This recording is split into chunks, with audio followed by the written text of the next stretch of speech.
everyone, and welcome to another night, Wednesday night for a one-shot Wednesday here on Weave the Tale. So happy to see you again. Once again, I'm Anthony. You can find me below at Prainntheplague. This is so exciting. This is the Avatar quick start one-shot that we're doing that the community's asked for by Magpie Games. Really giving it their all on their Kickstarter right now. Really fantastic. I just want to go ahead and go around and introduce the table for our amazing casts of vendors and other occupations. And we'll start with Savagesparrow. Hi, I'm Chen, also known as Savagesparrow, and today I will be playing Midori, the Kyoshi warrior. Oh, thank you so much. We'll be going next with Buwei. Hi, I'm Steve. I'll be playing Buwei Chen, an earthbender who has way more money than sense. Balumunka. Hello, my name is Jason. I am playing, also go by Balumunka or Balu, and I will be playing a firebender named Tyva Kyun. My hat won't stay in position. And last but not least, Janie. Hi, I'm Janie. I will be playing a earthbender named Cynna, or Cynna for short. Yeah. Thanks. So this is actually going to be my first Powered by the Apocalypse game ever. And you know, it even is for some of the others on the cast. So we're gonna go ahead and just try to take a look at this from the quick start rules and getting used to the system. I played Monster of the Week once a really long time ago, but it's nice that this is my introduction to the system, and I'm happy to get the chance to play it. We're gonna start in an era that's very special to me. We're gonna start in the Kyoshi age, and this is a period marked by not necessarily war between the nations and the kingdoms, but really trying to solidify their borders, trying to establish their land, their territory, their power spheres, you know, amongst like the different citizens, and it's just a time where everybody's kind of bunkering down. It's also a time where there are strong benders and many who don't even apply themselves or you know, coincide with any of these kingdoms, right? They live in these small villages that are unaligned. They don't really have a particular care for anything, for any like large institutions like that. So you know, it's such an interesting time, and that's where we find ourselves in the southeastern Earth Kingdom. Our party sent here by Avatar Kyoshi. After they've proven themselves in her court with various deeds throughout the lands. You know, please remember to check out, you know, our posts on Twitter and sub for some interesting, you know, moves. Even though this is a narrative heavy game, that doesn't mean that we can't drop cabbages for retweets and subs. So you know, without further ado, we'll get right in it. Scene to a to a small town or a large village. You're not really sure which one it could be.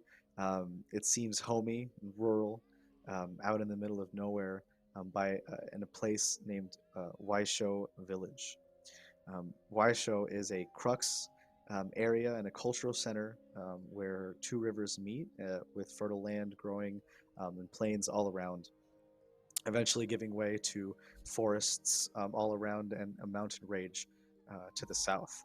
This is far away from the purview of the Earth Kingdom and Avatar Kyoshi's worries right now, as they're dealing with much worse issues in the north, with intergenerational conflict in between Earth Kingdom nobility and others around there. So we're far away, and that's why Avatar Kyoshi's entrusted our wonderful team of PCs to help deal with this. As the party is walking down this long, bustling street on a shining day, deep in the actually on a very special day even. It's actually the summer solstice. So the sun seems like it's been in the center point at its highest, stuck in the middle for hours now. It seems like it hasn't moved because it's so much longer than any other day that you really recognize. It's hot. Everybody's fatigued and sweaty. You see carts, very bustling town, shopkeepers, guards scratching around and trying to get mosquitoes away. And most importantly, you see life, young children playing, happy, in an era of relative peace, especially in their region, not having much to worry about, or at least you think. Suddenly, out from two mules, each pulling a cart in a different direction, but stopped in the middle of the road, such that their butts are relatively touching, really close to each other. A small child squeezes through the mules, parting their little skin flaps through, and tails wagging, trying to swat it away. And the child is carrying two green leafy spheres when a shopkeeper comes from around the corner in an apron with like a chef's hat, saying, "My cabbages!" As it catches all of your attention. What does everybody do?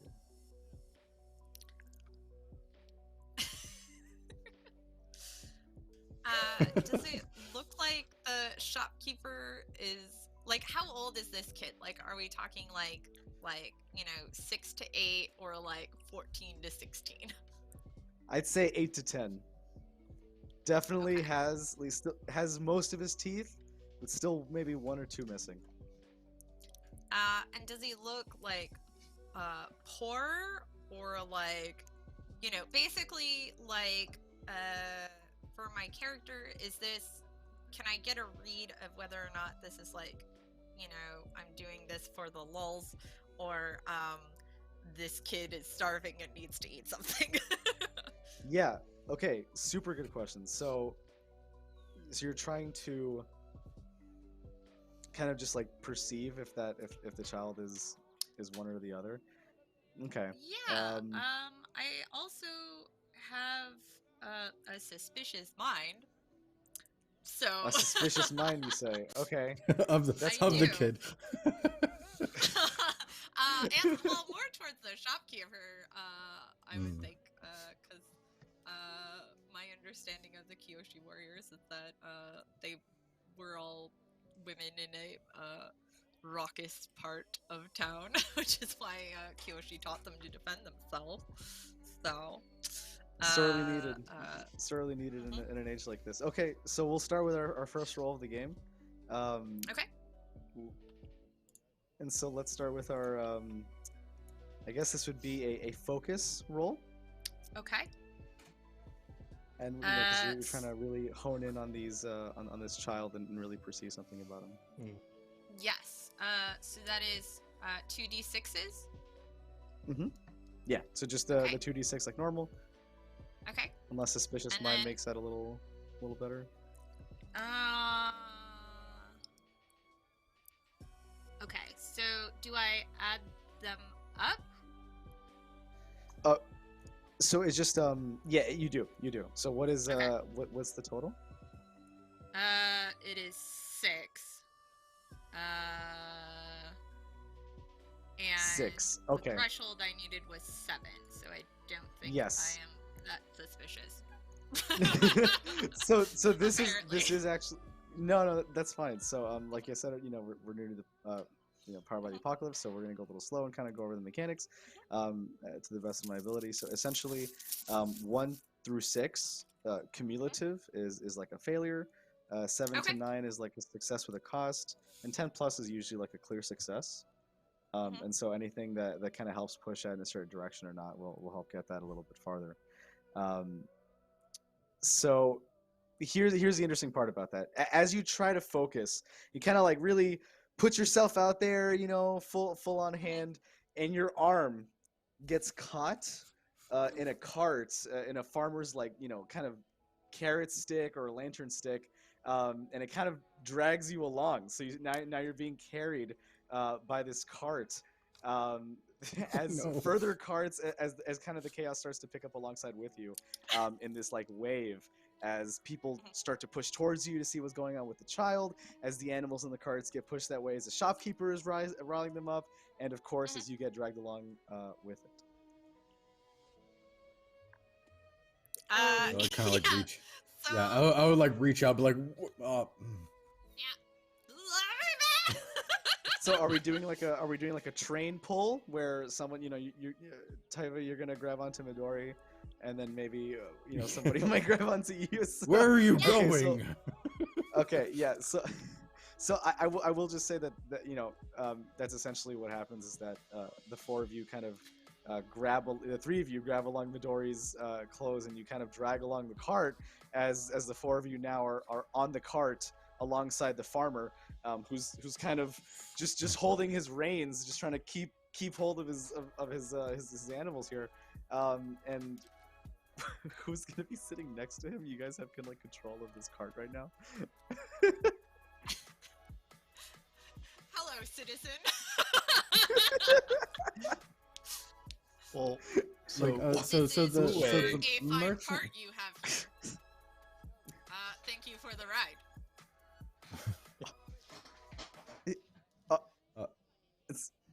And Tyva and Buwei, what were the both of you gonna chime in with? Oh no, I was asking like if the merchant and the child like same things before, if they do showcase like a sense of like economic need, is that's why they sell the cabbages and things like that, because coming from like the merchant background, I pretty much gave everything to kind of travel and help people. Ooh. Okay. I kind of want to see like that gauge. And then So obviously, essentially- Buwei, is it Buwei? I want to pronounce it correctly. Steve, is it Buwei? Oh, I was just Is it gonna say, pronounced- no, it's Buwei. Buwei. He will kind of like hands behind his back, a nice looking young man, got a nice hanfu on that is very dirty from the waist down. Will just kind of casually kind of kick, the ground. A little wall will pop up right in front of the kiddo. Oh. Okay. Oh, Earthbending. Okay. All right. This is a good one. So Tyva, you do from high on high, you do get a good look at the child. The merchant looks to be of without any particular economic need, but the child does look in particular need. A little skinnier than and a little shorter for children of this age in this region. Plus, he's just wearing like tattered clothes, and you can tell there might be some hardship there. So the carriage driver will turn to Midori. And this all happens at the same time. So you're scanning. Midori's, says the bit. The carriage driver is gonna almost immediately drop the surprise look after a moment, and kind of go like, okay, sure, and like like kind of double up with the grain, the wheat in his mouth, and really tighten on it, and then just really pull on the reins and try to make sure that he breaks it in such a way that nobody gets hurt as the earth wall comes up, stopping both the child and the merchant coming behind him, both slapping into this like newly formed wall, just shifting a little bit, causing dust to accumulate. However, so does everybody else behind you immediately stop, right? Because we've created a wall in this road. So essentially, two other carts, followed by about 15 people, are going to pile up behind the cart and push through the wall, causing everybody to go forward another roughly 75 feet or so. The dirt gets dug up, and everybody gets a little dirty. If anybody had a particular, when regarding their balance, regarding if it was trying to stay more conservative, or whether or not action or some sort of free action was taken, shift that over one that way, towards It was just like try to pack. Probably too late for that now. That's what I was trying to say at the beginning. Just so excited. Yeah, so Cynna, how do you know? You're the first one to kind of get out of the pile, right? And kind of assess the damage, right? How do you react to it? This is a lot harder than I originally thought it would be.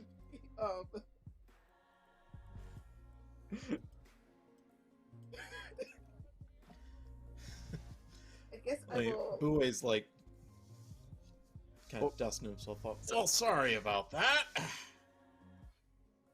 Afterwards, in Cynna, what was sorry, what were you gonna say? Kind of step carefully over the. Well, actually, he's an earthbender. Did she just like move the pile out of the way? Like The whole pile? Okay, yeah, let's do it. Okay, yeah. That's fine. So so let's try. And would you consider this more as like? Do you think that you're relying on your bending here, or are you kind of like overexerting past what you normally do to make sure everybody is upright and not flying? I think I'm relying on my bending. You're bending, okay.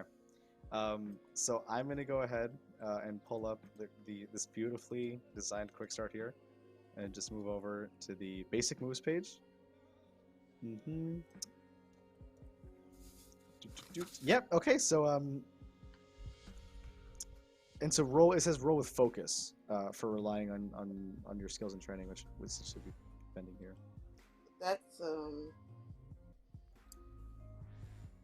Are you going to create like a platform to raise everybody all at once, or are you making like little platforms to house everybody, or are you kind of like using them slanted so everybody gets a huge one?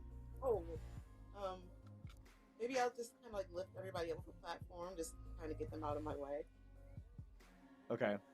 All right. So let's roll 2d6s and let's see what happens. Okay. And I forgot, where are we rolling again? The roll 20? Yeah. And then you can just type in like /r like 2d6. Okay. One moment. But yeah, I'll narrate while I do this. Cynna is just kind of looking a little annoyed. Like, why are these people here, in her way? And she's going to... So you kind of you kind of like yell it out, get out of my way, and like a super like large platform, the same width as the road, and as long as it needs to be for everybody to be on it, kind of raises up.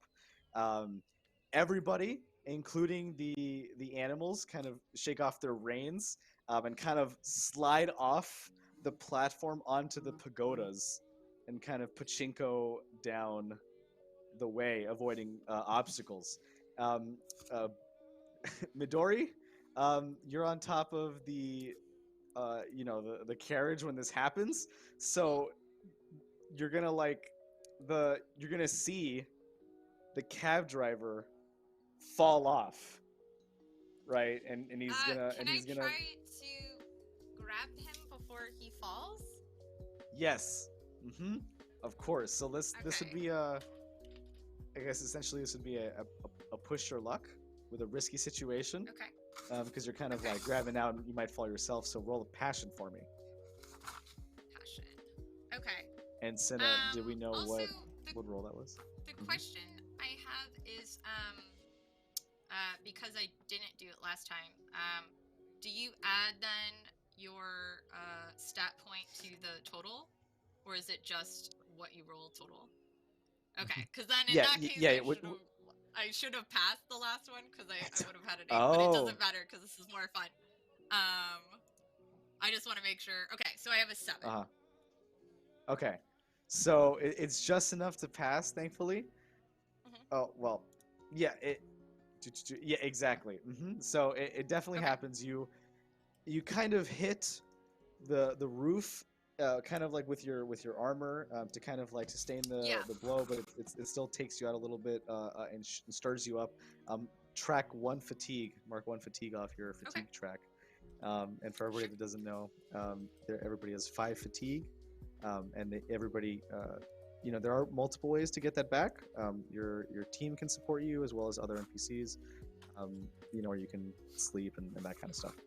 So, but the cab driver is perfectly fine. He's like, "Oh, thank you," and he's elderly, he's a little older, but as you grab him, you kind of with like your fan, you're able to slide down like the roof pretty smoothly, actually.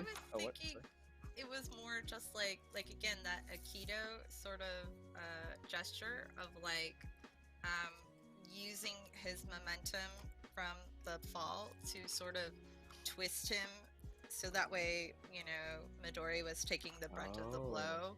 And then, yeah, exactly. Exactly. Okay. So then you hit. That's exactly what happened. So you grabbed them, you did that, you twirled them, and then your shoulder hit the actual roof of the pagoda. But he's fine with you. And then so rather than sliding down, kind of scraping and hurting your clothes along the way, like you're able to pull out your fan in time and use that as a sliding if you wanted to, or leave it for somebody else. Since it's easy to kind of get away from that. Yeah. So I have a question. Do I have money? Do I have enough to pay for the cabbages? Do you have enough money to pay for cabbages? Yes. For the 2. So it's for the 2. For the 2 cabbages. It's for the 2 cabbages that he stole. Sure. So you go up to the shopkeeper. You can go up to the shopkeeper who introduces himself. I mean, he's adorned in what looks to be like Earth Kingdom kind of garb, like I said, with like a chef hat and like little basically like green line motifs, right? And his name is actually going to be Lo. So and so Lo says, "Well, he stole my cabbages," and Well, here is Pahone, money for those 2. So Pahone, the child, who the okay. shopkeeper So goes am up I to you. still with the? Sorry. Oh, sorry to interrupt. No, am go I ahead. like still with the child when all this is going down? Like the Earth is moving and stuff like that. Like because I was trying to assess the situation. Just trying to roll assess. Is that what you mean? Well, no, because the Earth was moving and like people were basically like sliding down and trying to get where like my character was at the time. So you're trying to get back there? Yeah, I mean, think he's obviously, just trying like to understand what the situation is. like where my character is in regards to all of this happening. So everybody, it's kind of all happening at once. That everybody's falling at once. Okay. And so, maybe like the child is down safe, right? Back after everybody's like kind of landed. It's not really like harmful, I should say, for the most part. It just was for the carriage driver's case, because he was on the carriage and he fell from the carriage. Everybody kind of glides down back, kind of shakes it off, and stands up at least, and has a moment to kind of work it out. I kind of like glare at Cynna and I'm just like, again, just like you can ask them nicely to move out of the way. But this was similarly, feels like. Buwei, can you? Well, it's just like, oh, don't blame Cynna. I screwed up. Yes. No, my everybody lord, is going to be we were delayed. getting to that. And Midori sort of helps the old man to his feet.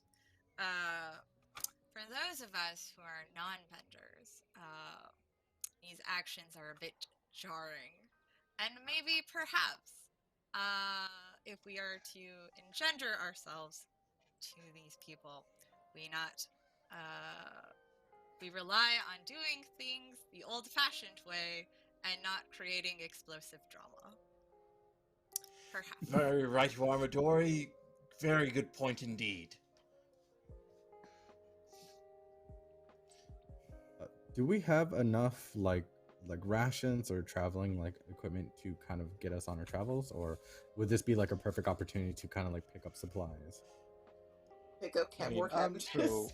so I will make a note. I can make a mean one of- cabbage stew. So I will make just a very quick note. Buwei, one of the things that his lineage specifically left him was cold hard cash.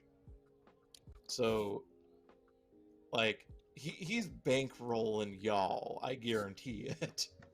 Okay.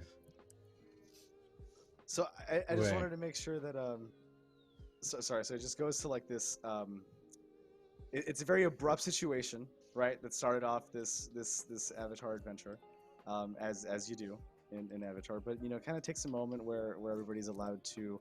The camera pans out, and you see these four figures, clad in different colors, and so I just want to go ahead and take a little bit of time to introduce everybody's.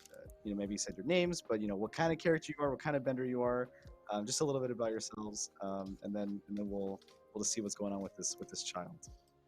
Home. And we can do the same order that we did before. So in this case, we'll go with Midori. Oh, okay. Yeah. So, Midori is oh gosh, since it's Avatar, they're all what, like 16-ish, right? Something like that. Anywhere from 8 to 16, like we're doing like teenagers and stuff, right? Like, yeah. So I'd say she's probably one of the like older members of the party, at 16-ish. She is in her full Kyoshi warrior outfit, and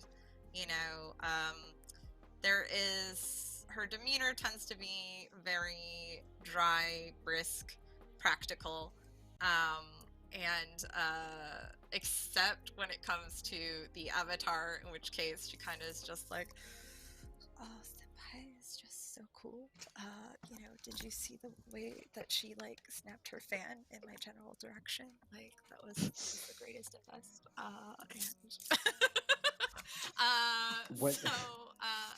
And I love that. she is also sort of sworn to be Buwei's bodyguard and takes her role perhaps too seriously, but at the same time, if you've met Buwei, you would understand why.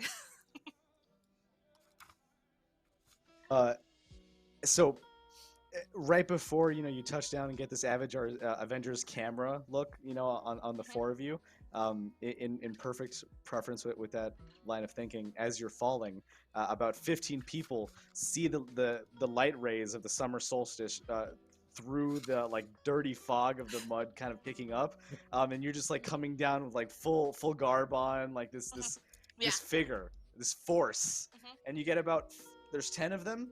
5 start cheering and 5 faint.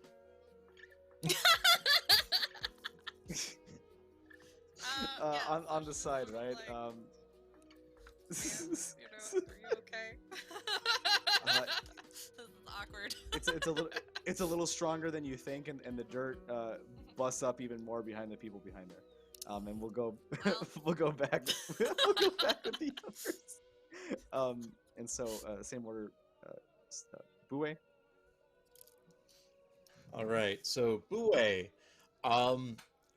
like I mentioned before, he's kind of a young Earth Kingdom man, kind of dressed in, he's got his Hanfu on, he's got the long sleeves, got kind of this hair that's been slicked back, got a neat little bun.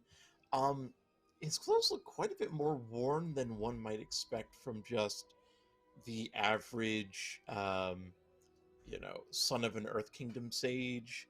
Like, it's well kept, but definitely been patched a couple times. The bottoms are a little dirty from the road, but this guy is just walking by, big smile, skip in his step, and it's also very clear he does not think things over too well.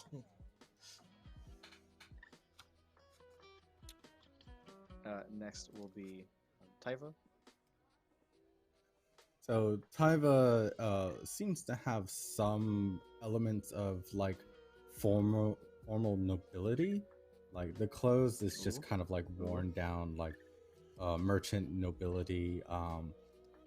But obviously has a nice hat to keep out the sun just in case, it's very hot outside. But does don the garbs of the Fire Nation, and has almost kind of like almost like a lost look in his eyes, but also hope. But does not actually Aw. carry a lot of wealth on this person. So It's beautiful. And of course, again, last but not least, Cynna. Sorry, is my turn? Yeah, just basically like what your character looks like, and that kind of thing. Cynna, or whatever. Yeah, her name is Cynna. She is from near the Fire Nation, but she's an Earthbender. She Her parents told her she was a guest of the Fire Nation, but they really were more like kind of like prisoners. She was the last of people called Earthdancers, and the Fire Nation brought them to, I guess, dance or whatever. And she convinced the person in charge of watching her to let her go, and she met up with everyone as she was leaving. She is slender and thin, and like wears the flowing clothes like she wore when she was dancing. Aw, that's really pretty. Okay, so we have like a really like diverse cast of three very different Earthbenders, or at least Earth Kingdom people, like a Kyoshi warrior, who's not a bender, Buwei, who is an Earthbender, and Cynna, also an Earthbender, but one being from a recreational background, and the other one being this this form of nobility, and then this Fire Nation person who Kyoshi really trusts, after some of the further conflict up north, with Tyva proving himself. So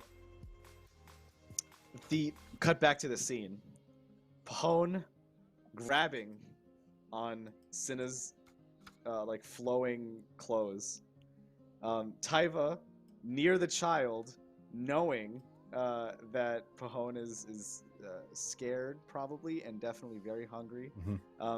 Buwei just shaking it all off, and Midori completely unfazed.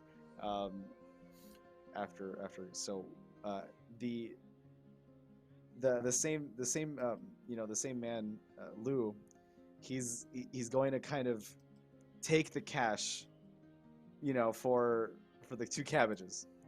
But he looks at Cynna, and he's like, but do you really think that 2 cabbages, do you think that the money that you paid me for these cabbages is worth this?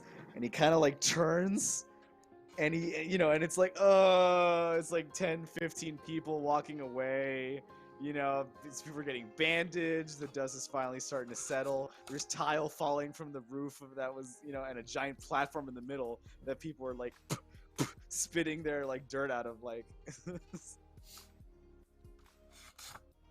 I mean, I'm just paying you for your 2 cabbages that you for that child. That's the transaction.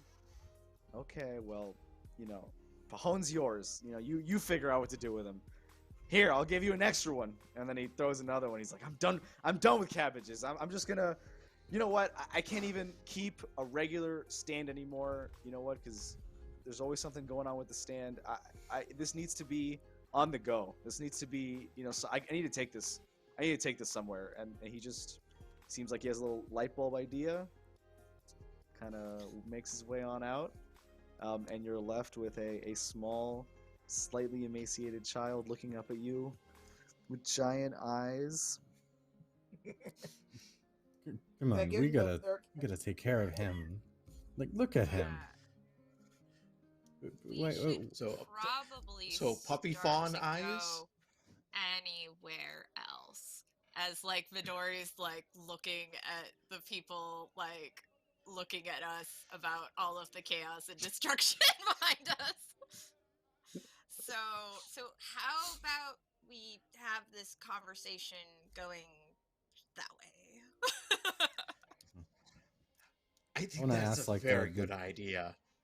I want to ask. So I guess as we're walking, I want to ask the child, like, does he have any parents? Like, who does he stay with? Like the usual questions on, like, so I can find a way to get him home. So he kind of looks at you, and I imagine you kind of get on his and kind of look at him, eye level, about where he is. He's like, well, he actually almost immediately he was looking at the shopkeeper low, like, mischievously and doing the but Mm-hmm. now that you've really taken the time to kind of look after him, he can't help but break down and start crying, like, almost immediately. And he's like, I don't. He kind of collects himself after a little bit and eats a cabbage, and he's like, oh, I just feel better after a little bit of We cabbages. could prepare the He's a kid. cabbages to make it a little bit more delicious. You don't want to just bite into it. So. He gets about 10% of the way through before you grab it out from him and tell him. He's like, okay, I don't know what else to do. So where are your folks? So there's a man in red and orange robes who, Okay. he always looks after me, and he's bald, and he does all kinds of weird tricks with his hands, and he can make things appear elsewhere and push them and grab him, and he can fly. And the child is just like struck by he's obviously He can talking about fly? an airbender. Yeah. The rest of you know he's definitely talking about an airbender. Sorry. At this time period, how do we feel about, like, the airbenders and all of The that? airbenders. Like, are we Yeah. all cool? So That's everybody fine. So Lord dump. nerd time. Yay. So this is actually from the Kyoshi novels. Right now at the time of Kyoshi. So weirdly enough, Midori may be a little ambivalent about airbenders, as the folks over at what would later be Kyoshi Island, was now Yoyoka or Kyoshi Peninsula. Yeah. They don't really respect airbenders. They don't think they're hardworking enough. Most Earth Kingdom folk actually consider them very, very good luck. Because usually they're there to, they help with chores, they spread news. Exactly. Is that this town is really the reason that this town, this village is such a crux is because it's basically the southernmost village in the Earth Kingdom before you start reaching the mountain range near the Eastern Air Temple. And so many air nomads from the Eastern Air Temple congregate and stop near Waisho village to speak with local Earth Kingdom populace on the other side of the mountain range. It's basically the closest point of contact. So you would assume that this figure Tashi is one such air nomad, from this location, but you're not really sure. You haven't seen any since the four of you have been in town, which has been only for a couple of hours, but you really haven't. And the child is concerned for where his friend is, but he also seems to provide the food for him. And he looks up at Tyva as he says this, wiping tears away. So I feel like Midori shoots Buwei a look when, everybody figures out this guy's an airbender, and the look basically says something to the effect of, like, no wonder this kid's a delinquent.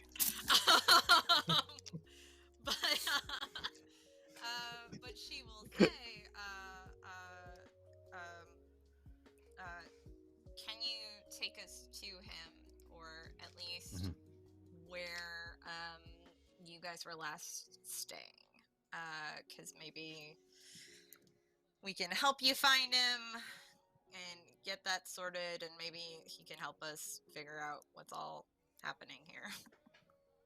Yes. So And in the meantime, Like Buwei will kind of look over one shoulder, look over the other, go to the coin pouch. Let's see, 1, 2, 3, 4, 5, 15 gold coins for you, little one. As a Do I see sincere this, or are you apology trying to for. hide it from? Well, he's trying to not make it like obvious to a crowd that he's handing out money, but like to y'all, you can see. Okay. It's like as a sincere apology for that abrupt stop earlier today. So the Let child go and is just like agape. Oh, does anybody else want to chime in before the kid says something? I go to like kind of pat Buwei on the back and be like, "This is awfully generous of you." Well, what's the good of money if you can't make people happy with it? Perhaps maybe some of that could also be spread around to cover the damages for all of the chaos and destruction earlier. As I imagine there are many shopkeepers and store owners and tradesmen who are now going to face several hundred. What is the currency? So it's usually like gold pieces. Yeah, it's but usually Buwei's several like, hundred yeah, precious gold- metals. yeah. Don't several you hundred worry, gold my pieces worth of damages. don't you worry, my dear Midori. I will be making my rounds once we are finished with our business here. I really hate it when you call me my dear. Oh my, I do apologize. It's just As you should. gesture. Yes, a gesture of goodwill. You should probably stop right now, my lord. Just The smile and fence. nod. The fan, the I am fan good at tightens up a that. little bit. It like it gets a little more, Who says that All you right. Well, let's cannot get the child to. experience wisdom? So Let's get the child to its um, guardian. he looks at Tyva and he says, "Tashi and I used to go to this one place when he had some money, but now I don't really remember where it was. I think I just need help finding it." And he does have some of the cash that you give him away, and he says, I think that I won't remember until I lighten my load a little bit and try to get rid of some of these coins." And he just wants like, and he takes out his the bag and he tries to like, he shakes it. He's like, "It's a little too heavy right now. I think I gotta lighten this up a little bit, and then maybe I'll remember." Um, and he's basically looking up at you with like he's like happy blushing, and he just, it seems like he just wants to have some fun. He's just like a little kid.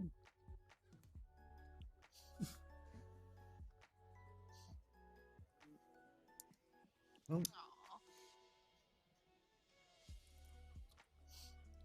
Aw. let's see what we can do to help out those around us, and also find a way to get you back to Tashi. Was it? Yeah, that's exactly correct. So are you gonna like implore him to give out some of the cash to the people around? Yeah, kind of to like Okay. institute a more like our teach like generosity and things like that. So in this case, let's go to a plead roll, and so roll with Mhm. roll harmony for me. Harmony. Ugh. Okay. 7 actually. Yeah. Okay, so it turns out that Midori was right, and as Tyva and Pahone start going around, kind of apologizing, and along with whoever's Mhm. following, but essentially, takes them along and start apologizing and hand out some cash.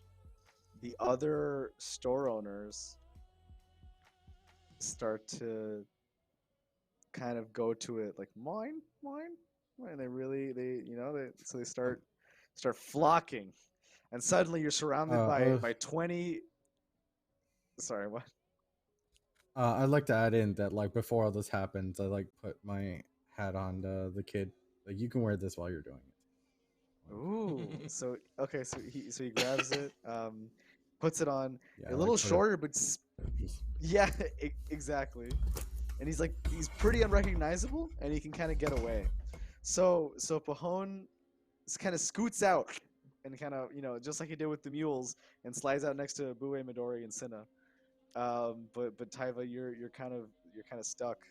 And if somebody doesn't try to help you out soon, you're gonna get thrashed around as these shopkeepers accost you for cash. I feel like if it looks like they are getting to Mabi, that is definitely when Midori would, do the snap thing of like, you will part because we gotta go. Okay, all right. Yeah. So let's see.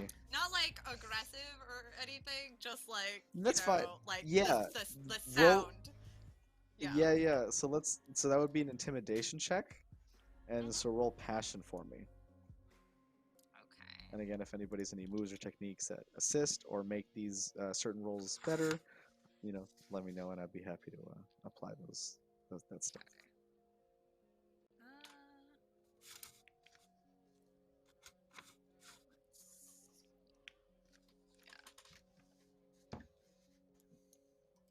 Ooh, that's a 5. So you kind of like, Yeah. you go to part it, and you kind of bonk somebody by accident, and they're like, and they just fall. But 1 of 19 is nothing in this angry crowd. Tyva, you are successfully accosted, and you lose. The shopkeepers are paid. Nobody seemed to be there that wasn't directly involved with the issue, which was nice. But you definitely do lose 1 fatigue for earlier's debacle. But afterwards, with clothes disheveled, you kind of put yourself back together, and the kid seems happy enough. He kind of goes up to you and he's like, "Okay, we can See, stop doesn't that now." feel better though? To help others around you. He kind of looks down and he's like, "That's what Tashi always taught me, and you're right. Okay, I remember now." And he takes you to this bar, this essentially this like establishment for drinking, but it's also an inn type of deal, where there's this like copper carved simian with poofy ears and a tail, with a gridiron sign out front that says, really masterfully woven, the beloved poodle monkey. And so this it's representing a poodle monkey, which seems to be like a simian with giant poodle like balls of hair for the ears and the tail, and with a clear nose. So you walk inside, and Tashi is able to kind of introduce, or I'm sorry, Pahone is able to introduce you to essentially the people that he spoke with whenever Tashi wasn't there, and so you meet Miyai, who's the owner of the establishment, Luno, her son, who assists, and has he seems a little disgruntled, but still there. Miyai is kind of like an older, I would say like middle-aged woman with Earth Kingdom, like a formal dress, which is pretty expensive in this part of town, or rather I should say just far away from all the great tailors of Ba Sing Se, so rural. So anywhere in the town it's expensive. And so the fact that she has one just shows how committed she is to providing top class service and hospitality. It's no wonder why Tashi would not come here. You also do see in the rafters a white poof ball flying back and forth from the rafters, and essentially it's the inn's mascot, its namesake, the poodle monkey, with little pink bows in both ears, kind of jumping back and forth with. You can't tell if it's like a dog treat type of situation or like a steak ball, but definitely something that they're having their way with, having a good time. And so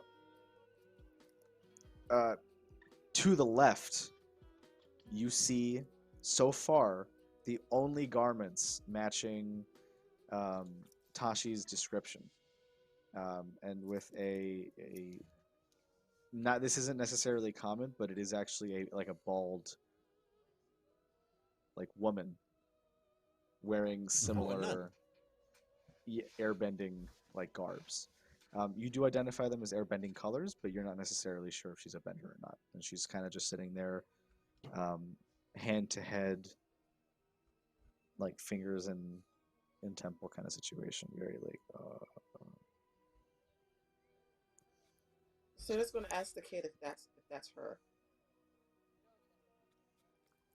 No, I've never seen her before. But hey, those look like Tashi's clothes. Did you steal them? He's gonna get like really get in about that. Dear boy, I think that's actually fairly common for those of the Wandering Nation. Why don't we just have a nice, civil little chat? What do you say? Okay, fine. Excellent, excellent. You there? Yes, hi. Hello there. What? Yeah, he has no tact at all. Super loud. Okay. So, Patience is a virtue, Buwei. And yet so boring. What my lord lacks in tact, he makes up for in Cash? something I'm still trying to figure out. No tact, but cash? I think ambivalence, friendliness, generosity. Those definitely are adjectives, yes. Those are adjectives. Those are descriptors. Oh, Midori, always quick with a laugh. So here's gonna be a fun situation that we're gonna encounter for the first time. This woman who is smarter than you might originally give her credit for, with the way that you initially spoke to her. She kind of looks over and says, and what do you want, Earth Kingdom bootlicker, referring to your harsher clothes. And she's like, I don't have time for your bureaucracy or your ways. I like, what are you even doing down here? I thought that you're supposed to be, if you're wearing that, north or at least in Ba Sing Se. I don't know why so south. And what she's gonna do is that she's gonna call you out. She's gonna call you out for being for progressing at a faster rate than might be considered for someone of your traditional status. That's fair. And so let's take a look at that. This is gonna be the first balance related action by an NPC of the game. Which I mean, it just happens, but I'm interested to see how it works. He often calls one out. Is up to the principal. I will say that while he's reading that, Midori would, as soon as the tone shifts and she calls him out, like, she sort of subtly, like, gets to his flank, so that way, like, she is there to, guard him if things go awry. Okay. But it's not in a aggressive way or anything. It's just very much that subtle protective shift of like, yeah. just the posture. Yeah. The posture. So it's in order to deny a call out, it would actually be a principal roll. So let's roll with principal and see what we get. Okay. So in this case, since he's kind of breaking with tradition, it would be progress, correct? Yes, exactly. So she's calling you out towards progress. That the wheel is too slow for you, and you want to push it. Then is more common for your background. 6 was 3 is 9. -1 is 8. An 8. An 8. Okay, so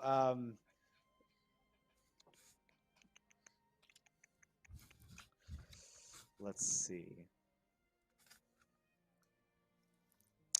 So, according to this, when you deny an NPC calling on you to live up to your principle, roll with that principle. On a hit, act as they say, a mark, or a fatigue. On a 7 to 9, you must also shift your balance towards the called on principle. So it seems like you have successfully, I guess, denied the fatigue of going through it. But it does shift you a little bit towards progress, and you know what? You realize that you're not as slow as you thought, and you're not sure if that's a good or a bad thing. Yeah, Buwei just kind of like looks down. I think there's been a slight misunderstanding. I am not currently engaging in any bureaucracy activities. More of a little vacation here to the southwest. My apologies if I was just a little too forward. My name is Buwei Chen. These are my dear companions. We were just trying to locate a friend of this little boy here, one of your nation that seems to come through here with some regularity.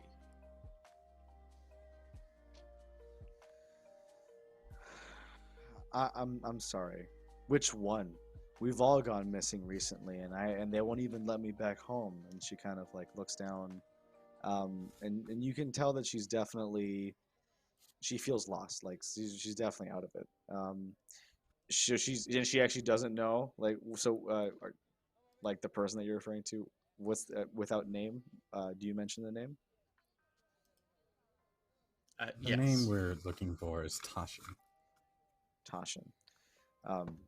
Thank you, Firebender. Not nice to see that not all of you are so hard-headed. Most of us are. I guess comparatively, but you never know with some of our with the way that the Grandmaster has been talking recently. But that's not here. That's neither here nor there. Tashin, yes, one of the kindest of our order. In fact, I recognize your face, but not your name. What is your name? Pahone. Well, nice to finally meet you, Pahone. My name is Zopa, and Zopa is a nomad of the Air Tribe, of the Eastern Air Tribe, who kind of goes into a little bit more detail about not really being allowed back recently because of a cryptic message that she got. She was dropped a small note by hang glider that kind of crashed next to her out of nowhere. She pulls it up while she's in the town, and she kind of goes on to explain, well, I've been stationed here for a couple of weeks now, helping the local clinic mend some fighters that have gone missing recently, but have shown up. They were able to come back, but they were stiff, almost as if something had kind of locked them up physically. So I was helping out when I received this hang glider message not to come back, signed by our Grandmaster, whose name she seems a little hesitant to talk about, but eventually does say it's Sonam, Sonam, and that Sonam, he would never say anything like that if it wasn't serious. So she's been kind of waiting for searching for an update. It's still very early. It's about 1 p.m. or so. You start to hear some scritching outside. Just, some like woof, woof, but also some sloshing almost like an oily surface rubbing against another wooden surface. And you definitely, at least one of you, can tell that it is definitely an eelhound. Does anybody guess whose eelhound it might be? Is it the kids? Is it the kids? No, the kid's just as like confused. The kid's like, "What is that?" He has like no idea what's going on. Midori, would you care to explain the sound that they're hearing? Yeah. So this is Midori's eelhound Zumu, who probably took us here, I imagine, unless other people have critters that they can ride. And she would like immediately like squint at Buwei and just be like, "Thought you took care of Zumu's logics." So, I thought I did, but then I heard that. So clearly I did not tie the knot tight enough this time. I'm not good with the knots. Midori would open the door and basically just, shift from like her very formal like self to just like, "Who's a good boy?"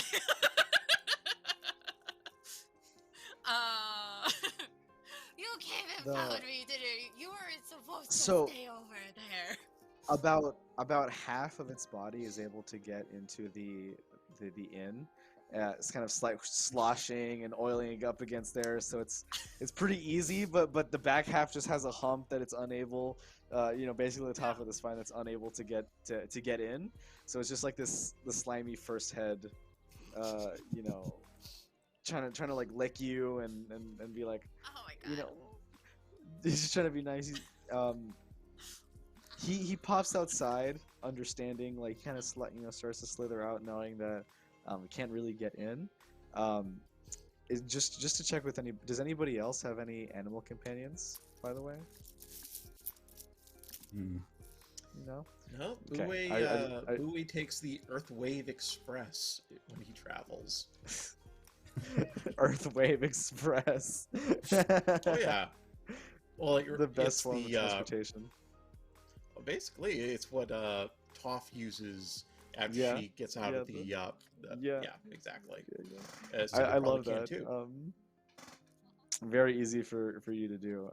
So Ilhan pops out for a little bit and tries to get out of the shade into like a puddle, just to kind of stay moist, while everybody's inside.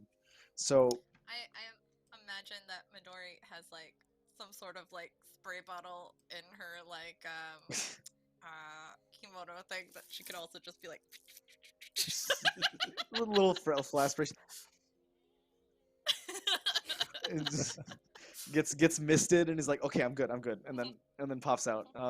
Rolls around in the puddle a little bit because at the end of the day, he's got the zoomies now and he's just kind of zipping along, still a dog.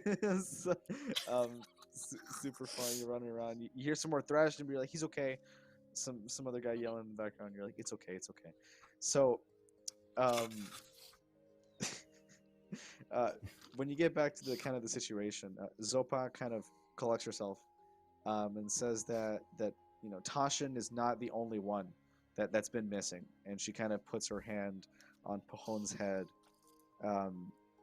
and is like, don't be scared, right? Like, we're tough.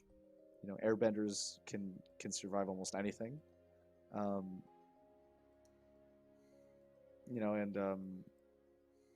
Tashin is somebody that I trust as a skillful member of our group. But it's not just him. Many air nomads have been going missing as of recently, and now with this issue with the air temple, I'm not really sure. I'm just not sure of what to do next.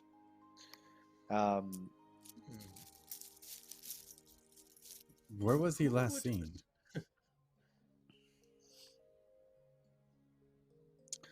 Luno the son of Miyai kind of pipes up from the back. I saw him. I know where he is. He ran as if he was in a hurry. I saw him take a wooden, almost looked like a broom, but then he started flying with it. Now, Luno looks about 12, maybe 14-ish actually. A little somewhere in that range. You can't really tell exactly, but definitely mature for his age, and very brave. My mom, pointing to Miyai, who looks at him kind of like, please don't say anything. He speaks up. I saw him, but I didn't want to worry anybody. But nobody makes it past those mountains. Like, there's no way up there. Mountains. I mean, unless you have a Well, flying broom. I have a Yes, I was friend. about to say, Sorry, go ahead. good friend. Buwei just goes, well, no way for us, but for an airbender, I'd imagine it would be quite trivial. Can't we just bend some earth and make a path and find this person? Well, yes, we can, but unfortunately, that tends to inadvertently cause avalanches. Once you start rumbling earth up there, things start to come down. We have displaced enough people for today. Full agreement, my dear Midori. Please I know don't call somebody. me my dear. I know somebody who. I'm older than you. And yet I feel it still fits. I know somebody who, the fan. Oh man, the angry fan, the steel. You feel the air cut through you, and for a second you believe like Midori might be a bender after all. As the wave. It's quite refreshing, actually.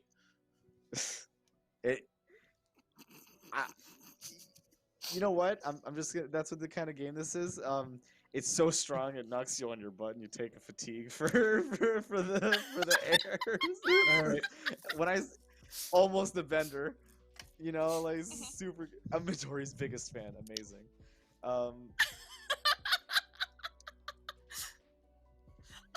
Luno says Thank you. that he has a friend who he says might have domain over the mountains, but sometimes they don't like to come out to talk to him. He wonders if today might be a good day to speak to them after all. He turned towards his mom and says, Mom, please let me take them. You know exactly where I want to go. Miyai kind of appeals to her son's sense of safety, or rather her love for him and her overprotectiveness, and she kind of like begs him the same, just as strong. Like they both get on their knees at the same time. Please let me go. Please stay. And that at the same time, you see them kind of locked in this duel of fates for a minute. Does anybody want to chime in here? Do I know, like, just in my like travels and stuff like that, would I kind of pick up on the location that what's the kid's name? Luno was mentioning? Like, do I have some like Not really. understanding of what? Okay. So I want to turn to Zofa. Like, yeah, just because it's so like this is like the southernmost point already. So I'm gonna turn to Zofa and it's like, do you know what the kid is talking about? This place? I have no idea. Zopa's like, she says that she is scared to go back. until she gets an update, and so she's really willing to stay. But she understands, if anybody wants to go. I'm gonna try to do comfort on the mom. Just be like, On if Miyai. he seems he wants to go. Yeah, Miyai. He seems he wants to go. If anything, it can help us find out where potentially the missing air nomads are. So that way we can help another kid find his guardian. That's a great idea. So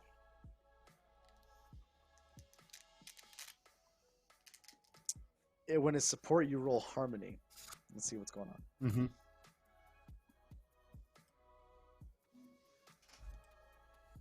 I got an 8.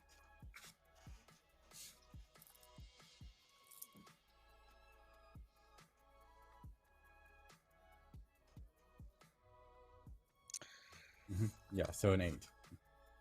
So you comfort them, and she says, just please, just tell me one thing that'll make me believe that my son will be safe.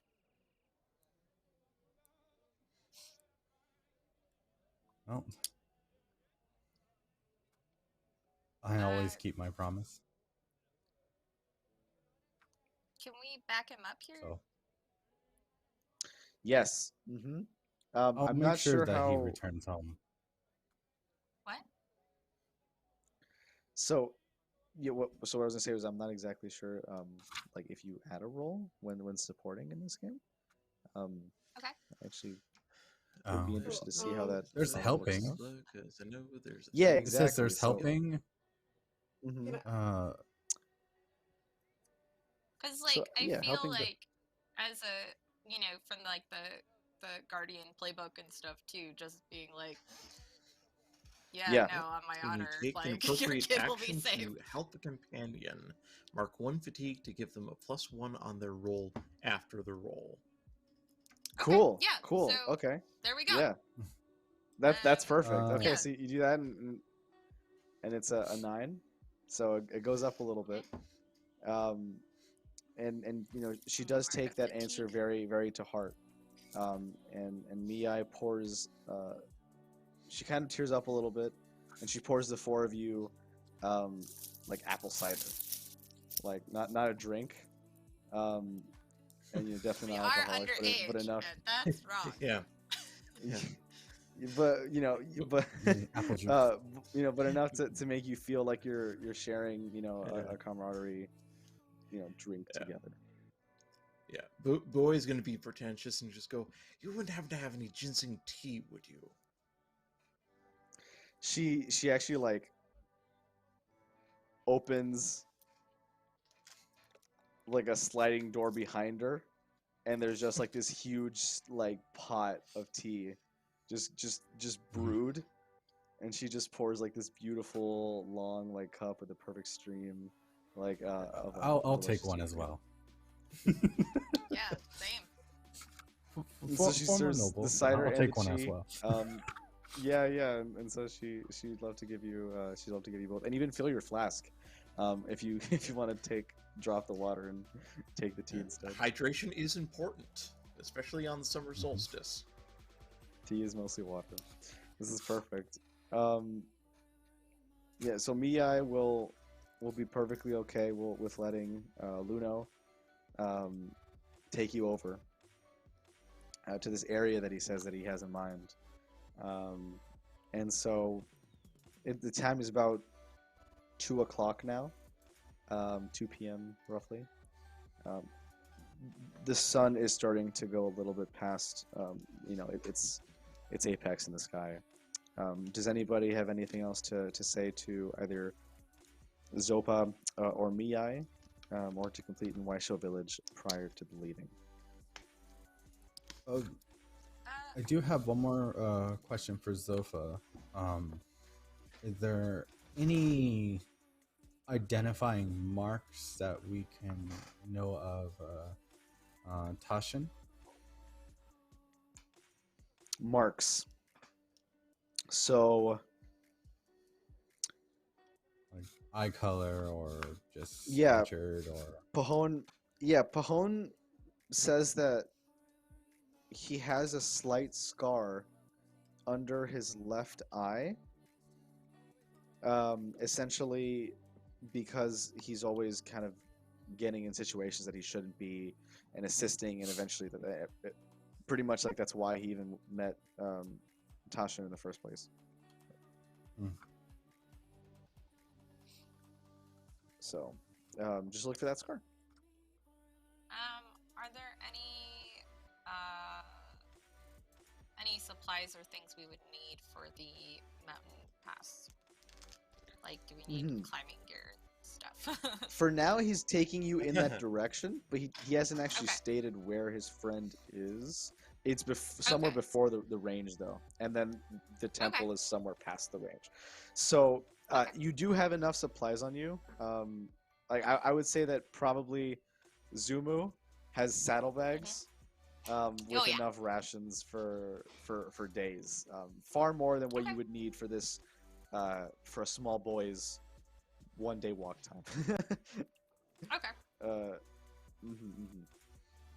Anything else? So Pahon is gonna go ahead and grab onto Cinna's dress again, and kind of pull. He really Pahon seems to trust Cynna the most. After seeing the initial cabbages that she was, that they were willing to buy for Pahon. So he kind of looks up at you, Cynna, and he's like, "Can we go?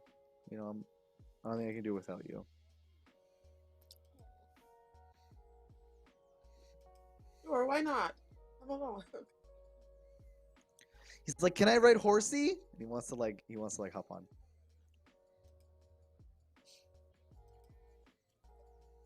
Yeah. He's trying to come with you. Okay, so I can like kneel down and ride horsey. So I imagine you kind of take him around, but like Luno looks at you and he's like, "Are we gonna go? Like, are you gonna take that kid with you?" And Pahon thinks that he's like on this quest to rescue Tashi with you, and you kind of have to decide if it's too dangerous for a very small child to come with you on this journey. He really wants to come along. Cynna, might be best. There are lots of things leave. that I wanted to do when I was 8 that were very terrible ideas, and we don't know what we're going into, and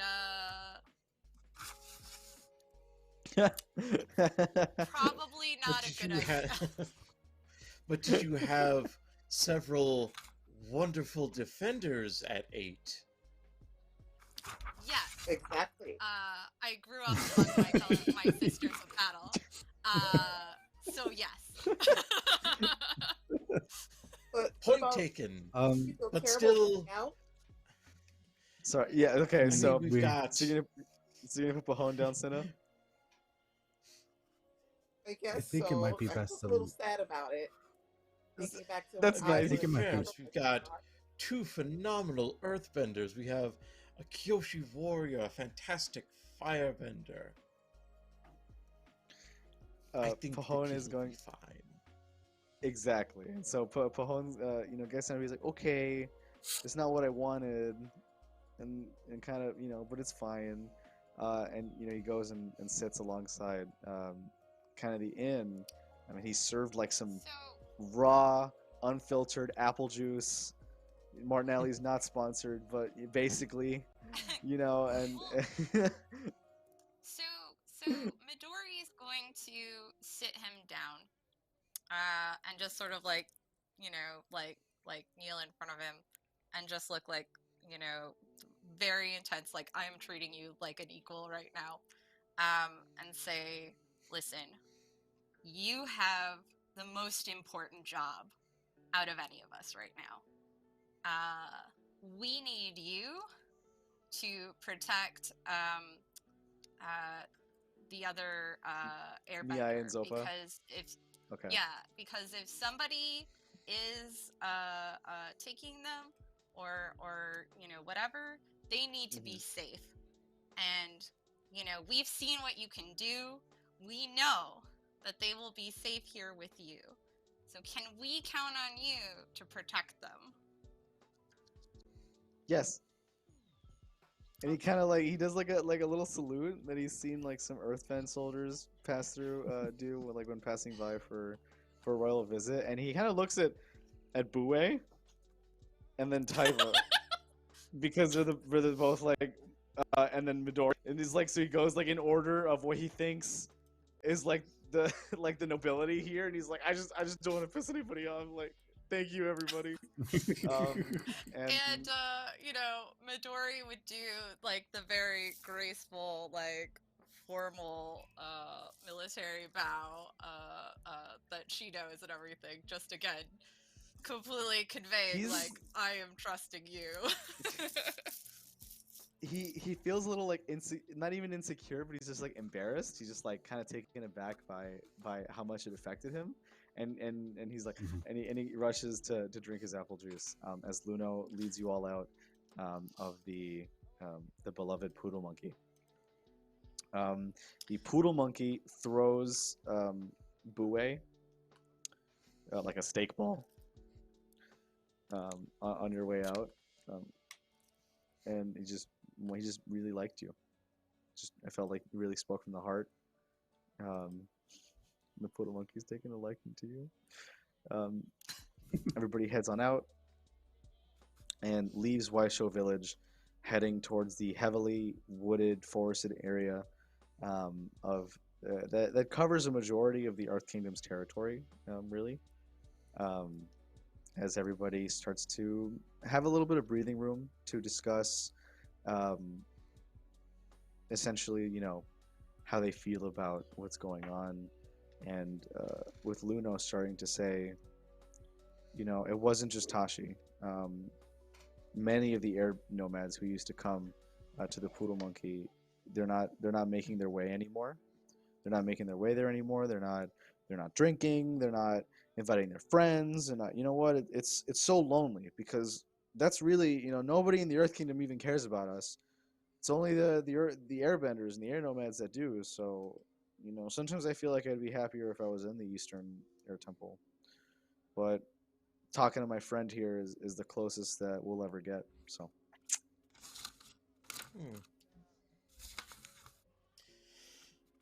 I am wondering, these recent disturbances, you don't think it might, and I'm not trying to be the superstitious one here, you don't think it might have something to do with the summer solstice, do you?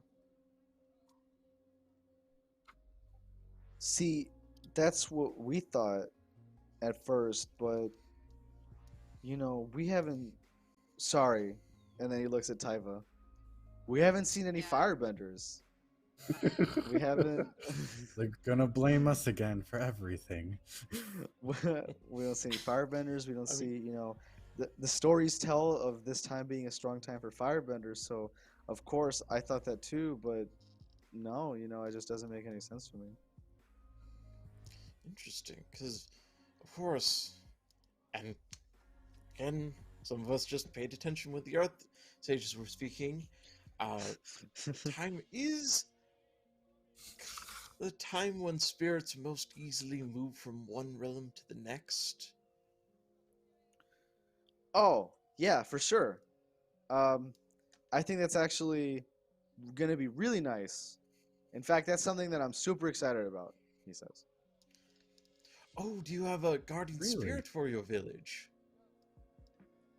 Well, not so much the village, but yeah, you could say that there's, I don't know, what did you just call him? I don't know. I don't really know him like that. A guardian spirit, someone to leave offerings for. Wait, is that your friends you were talking about earlier? He turns to Tyva and an extremely elated voice. Yeah, it is. There's spirits. Yeah, he's she's my friend. And she introduces Lupo, I'm sorry, Luno introduces this reveals, right, that actually the friend was a spirit that Luno speaks with often, named Min Nin, Minnin. And Minnin is somebody that he's spoken with for years, but he says that it is a little easier to speak with her on days like today. Right, and he thinks that she might have some knowledge about what's going on. A friendship with the spirits, how wonderful! What a blessing! I feel guess like so. Midori like looks cautiously at like Cynna and Tyva to just gauge their takes of this too, because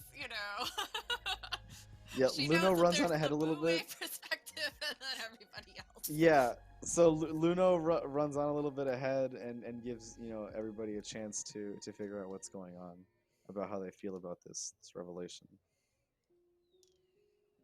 My family has not really dealt with spirits very much on the practical sense of just trade and commodities, so I tend to put more of my belief in people rather than the spiritual. Have you ever noticed anything particularly significant about the solstice, either when it comes to your bending or just, I guess, a greater amount of spirits on this day? As far as our bending, it seems to be a little bit more effective, but that allows us to make better crafts in our family rather than so much on the application or over application of our bending. What about you, Cynna? Have you ever noticed anything about the barriers between worlds, just spirits crossing over during this day or time, or anything strange like that? Not personally, but I've learned that in cases like this, it's best to respect the traditions that and the. So basically, just play along. That's the best thing. If we don't respect this, then it could go more wrong than if we just go on like we're going to. Okay. So as a non-bender and someone with military training who is doing, say, a threat assessment, how does one play along with spirits? Like, is there... what does that mean exactly? Unsure on my part. As you say that, Midori, two trees snap very quickly and fall, one in front of you and one behind you. A third one snaps before you have a chance to move and starts to fall. Would you like to react? Yes. I assume I'm on my roof, or my eel hound. So what do you need me to roll? So for this one, as a reaction, let me see what would be required. So this would be either creativity or harmony, whichever one you prefer. Probably creativity, because I actually have a stat nut. And what is a creative way that you and Cynna will hop out of here? A 10. So 11 A 10. with my So creativity. 11. So it's beautiful. Beautiful. Yeah, perfect roll. And what goes off? So basically, like, again, I imagine that she has trained Zumo to also, work with that Aikido style momentum and force and stuff. And with Zumo being an eelhound in particular, his surface is slick. So when she hears that branch start to fall, with like a quick shift of the reins and the right pressure on her hips on the saddle, Zumo turns just slightly. So, and then she catches part of the tree enough with the fan to just slow it, before guiding it so it cascades down his like slick body instead of like actually causing harm. And he kind of slides on through, and you hear some like giggling, like in the distance. And this is all after you asked, how do you trust and deal with spirits? Yeah, so like I imagine like Midori's just like squinting in more suspiciously, like into the darkness. Is Buwei Luno like freaks out ahead a of little us bit. right He's now? just like, I'm sorry, Tyva and then Buwei. It was is Luno like ahead of us or still with us? Like Luno's ahead of you, but he kind of stops after he hears the 3 snaps and turns around and he's like, weird. That's never happened to me when I've been walking this way. And you kind of see that as he continues to walk, like 4 daisies spring alongside his right side. Aw. Can Cynna, she's gonna be like, can we please pass peacefully? She's just gonna like ask the air. Okay, awesome. Yeah, so go ahead and make let's do a plead. You're gonna plead with the minor spirits of the forest to let you pass carefully, and without issue. So that would be a harmony roll. So roll 2d6 and Okay. let's see what you get. One moment while I find my roll 20 again. I lost it. That's okay. You don't think you could lose things digitally, but you can really easily. Tell me about it. so with the event that happened, I'm just gonna kind of be a little bit more wary of our surroundings, just in case if something like that happens again. yeah. I mean, Buwei Like I know freaks spirits out when he exist, I sees just don't normally. Yeah. Encounter or interact with them for sure. And Buwei? Yeah, I Buwei like also freaks feel out when he like- starts seeing the trees falling Hey. on Midori, just like ah! Starts like earth bending them, like The Homer, earth bending yeah, them out the of Homer Midori's way, scream. just like Midori, Makes it out, They- and then they the didn't last hit you, one, did you? yeah, the previous one, you're able to earthbend away, and Cynna, I'm sorry, yeah, what was the roll that you got, Cynna? Then I got 8. You got an 8. Okay, so okay.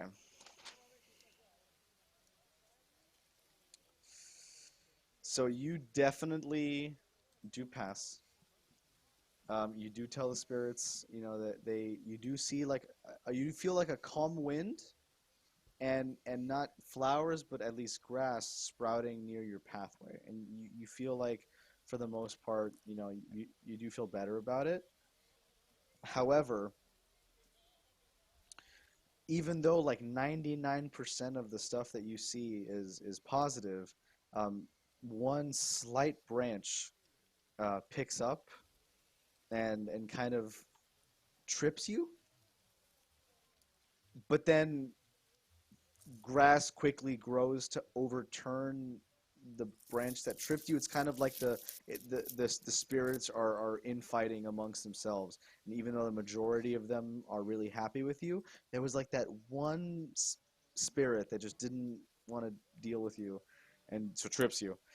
You feel a little foolish, and so you did succeed, and you feel like the rest of the spirits will treat you and your party well, but you have a -2. So the foolish is a condition, which adds a -2 to any tricks if you try to trick anybody, or if you try to retain your balance, if your balance is pushing in one way or the other. I have a question. Does this count as her upholding tradition or no? As for what? Does this count as her upholding tradition? Or like your role? Like, yeah, I would say that this is like being very, you know, you're trying to uphold your role as kind of peace bringer or collaborator, and so you are a little bit more towards that. Nobody has called you out on it yet, though, and you don't feel like you don't feel a fundamental shift towards that direction. Although Okay. you are starting to get there. Yeah, you're getting there. Not yet though. So everybody seems cool. Everybody can pass without too much of an issue. Um, and Luno was able to make it there. Right before you see basically it's about to end, where basically if we look behind us in this background, there's a clearing or an arch of sorts made out of like leaves, leading to a clearing at the end, and you're almost there when you start to hear it rustling. But it's definitely more prescient. It's not something that feels like spirits, although and the spirits are still on your side. Um, you can't tell what it is, but as the light has, it's a canopy, so there's less light than there normally would be. But now the major areas where light comes in are seemingly covered, with the figures covering them, robed in shadow. They look to be large and bulking, especially with the arms. But there seems to be a sort of dome-like structure on top of these figures. As they start to come down the trees, everybody has a moment where they really fear for what's going on. So they're going to go ahead. So in this case, this would be considered like an intimidate from these NPCs. And so that would happen. And so everybody, for now, will receive the intimidate condition. The afraid condition, which is everybody has a -2 on intimidates. So everybody kind of freaks out for a little bit. But when they get to the ground, you realize that they're actually sweet, drooling turtle apes. Aww. And the turtle ape, the first one who lands, immediately goes up to Zumu and starts like hugging and petting Zumu, or try to, if Midori is okay with that. I feel like Midori would look at like Cynna, since like she seems to be the one who knows shit about spirits, and just like give her that look of like, is this fine? Like while like not really moving. I think is it fine? Okay. Do I know? Yeah, so you do know that it's not a spirit, and in fact, these animals do look calm. In a way, actually, these are kind of rare animals, and they are often told in stories with other spirits kind of supporting each other. So in a way, you think that actually the opposite. They were maybe even sent here by spirits, or at least calmed by them. Okay, so Yacena's going to like tell her that, but she's going to tell it to her like in a tale, like that there was a journey and these two turtle spirits showed up as a sign of progress. Well, I'd say that is a good omen, if anything. It's a very good omen. Yeah, she would just Looks sort like of we're like on the right track then. pet Zumu, and just to like make sure that he knows things are chill and cool, and just enjoy more boops to his snoot. So Zumu's definitely gonna be cool with that. Can I feed turtles cabbage? So yeah, they're turtle apes. They're like they're Okay. both. So they're like giant gorillas, but they have turtle shells. And Okay, I yes, get to each half they of one. love food like leafy greens. So that they'll each take a half, and they will devour it as quickly as they can, which is to say, not super fast. Um, they'll kind of like stretch out their neck, take a big gulp, and Oh, like a once you Galapagos start feeding them, tortoise. yeah, exactly. And Such gentle when they creatures start they are. eating, they really are, and they kind of part, and they let you continue on to this clearing. We're coming up on a little bit past the halfway mark, so we're going to take a 15-minute break now, and we'll come back at 10:30, and we'll pick it up, arriving at the den of the spirit Min Nin. See you all soon.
everyone.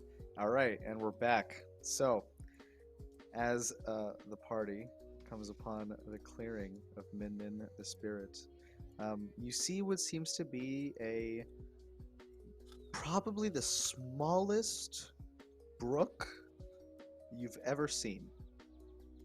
It's barely like a running puddle, but it is it seems a little deeper than you might think at first. Just very not very wide, and covered by grass on both sides, kind of taller than this outcropping. With in the middle, what seems to be like the largest anthill you've ever seen, like that kind of structure. Not necessarily with ants. It almost looks like a miniature ecology. Like a little contained space, where we're at this very like the middle of the section is mountainous region to the right, a running river in the middle, and small little wooded areas on the left. Um, Apart from that, though, it just seems like a regular clearing. And so Luno says, everybody, so she's here. If you sit or stand around the center area, you'll be able to communicate with Minden just like me, and we can all talk to her together. All right. All right. Shall we? Midori would dismount Zumu and then just be like, sit. Zumu's hops off and gives an eel lick, a very slimy eel lick, and yeah, exactly. Where it kind of drags your face along with it. Yeah, exactly, and then you go back. So Luno asks everybody to kind of like join in hands, and kind of meditate together, to kind of create this circle of force around it. Okay. All right. And he asks everybody to say their own reason as to why they want to speak with Min, right? Regardless if it's the reason that they're actually, that they supposedly came here for or not. Luno starts first. I didn't come here to seek him out purely for to find Tashi or to assist these heroes, but many of which look the same age as me.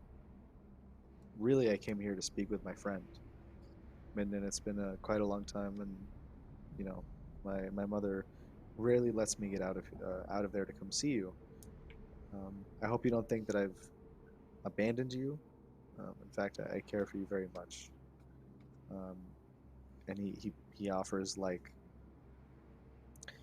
a handmade little like origami figure, little paper folded up, of what looks to be Minden. You can imagine, and it seems to be like a little acorn. That's like an acorn shape with a little leaf on it, on the top of it. So at least that's what it's represented by. And then we can go around. We'll do the same order that we did last time. Midori? Okay. So what is the name of the NPC kid that we're with again? Luno. Luno. Okay. Mhm. Yeah. So Midori kind of just looks a little awkward and out of place, and would just kind of be like, I didn't necessarily come here to speak to Min directly, but I am here to keep my friends safe, and see to it that they make their way safely to wherever this journey takes us. I also gave my word of honor to protect Luno for whatever dangers await us in the path ahead.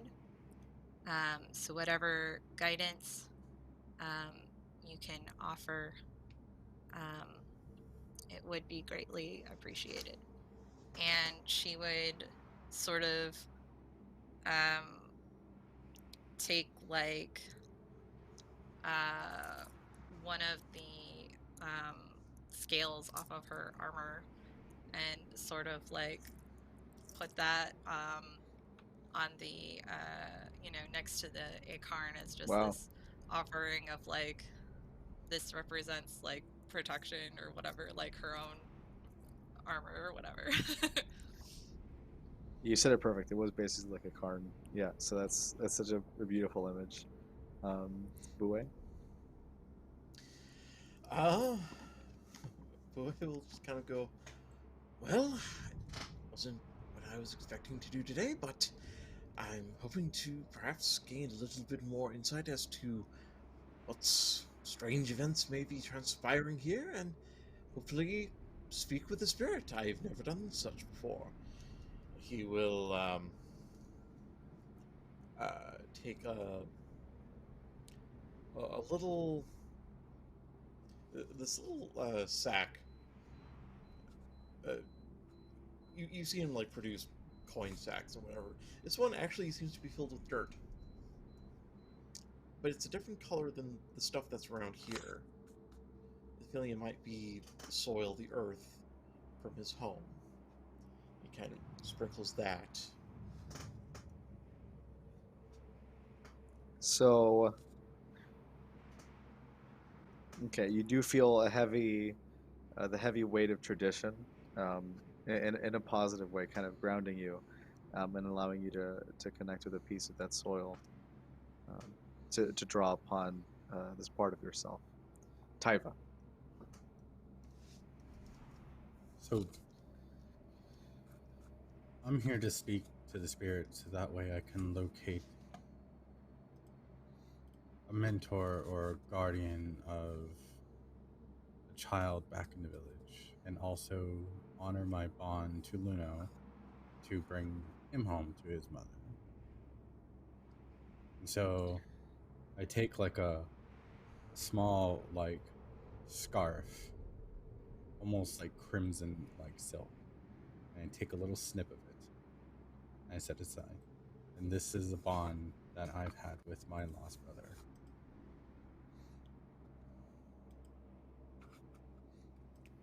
So after a very touching piece of cloth, that means quite a lot more to you than what is represented just in its fabric, and you lay it down next to the cairn. Um, you do feel a strong wave of forgiveness come over you, and you feel yourself shifting towards, uh, just that part of your soul being activated. And Cynna. I'll say I came here because there was a child who's who seemed like their tradition and way of life was in danger. I came to help uphold that and to accompany my friend. I'm going to give you this from my mother, who was a historian of our people. It is a stick made of cinnabar and ivory. This history. I forgot what. I'm sorry, off the table. I forgot what. Whatever that is um, wear these, and I like she pulled it out of her hair, like I just did. So You lay down like this, yeah, you lay down like that beautiful object of this like ivory and this, very clean, prized object, that clearly has like a lot of significance, a lot of weight. Um, you, upon doing so, and all five, connecting about this, um, the Karn starts to. It almost seems to the anthill crumbles a little bit as it falls into the actual tiny river Um, but rather than making a small amount of dirt that you would expect, it starts creating this ocean of mud that starts to rise, the volume of which does not match how much is going into it. Um, you can struggle as it envelops you, but you do feel a strong sense of safety um, as it kind of rises. You don't feel like you'd be hurt by it. Does anybody thrash against the mud? Um,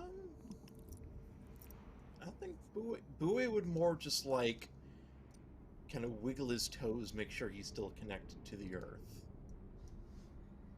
You check, and you're starting to see and feel things that you've never felt before.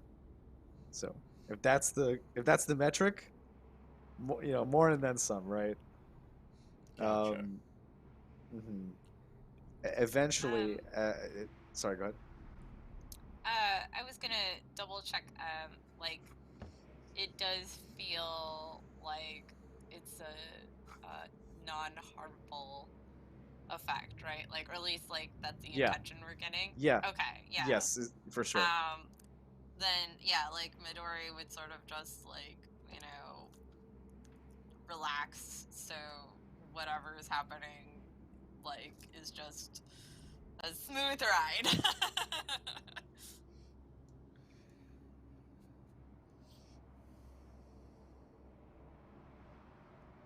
Is there a way that I If can like steel myself?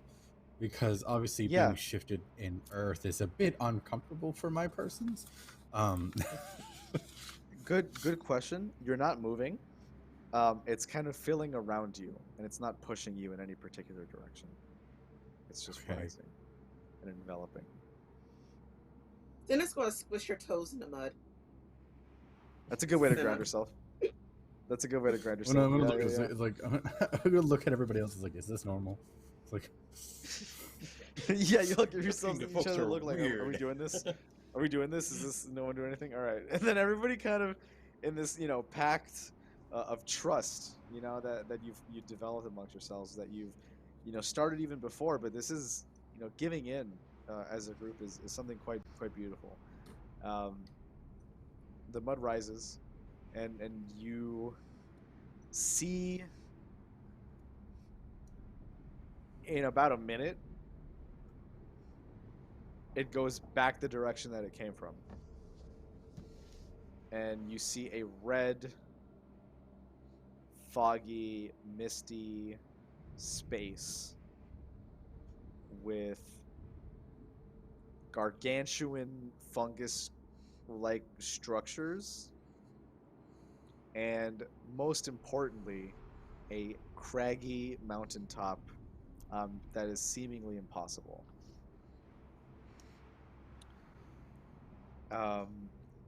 It looks like a gigantic version of the cairn you were just in, with a fantastical and red backdrop. And you are now in the spirit world. Luno says that he's never... sorry, I should clarify. Luno is not here. Seemingly did not come with you. I'm gonna quickly trying to look around for him. Yeah. Okay. Luno, Midori, do you see him? Yeah, she's like squinting around, like again doing that like military sweep. So like, This I wasn't- don't know if you want me to do a perception check. Rocks come barreling down as everybody calls out for Luno. Rocks come barreling down the mountainside, and kind of crashing into the river, splashing it, and kind of like where once was water, now you see this fog and you don't hear a splash or a crash after something falls in for quite a long time. You don't really know how deep that it goes. You're all able to successfully kind of evade it, but it kind of furthers that afraid condition that if you kind of got that back, it is back now, back afraid.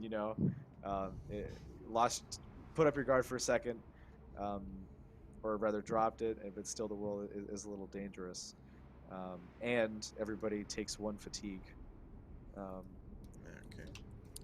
from the boulders. Have we had a chance to recover any existing fatigue in between like scenes and stuff, or Yeah, so still... the time in which you meditated would have been the time for that. Okay. And so I just want to see what the quick.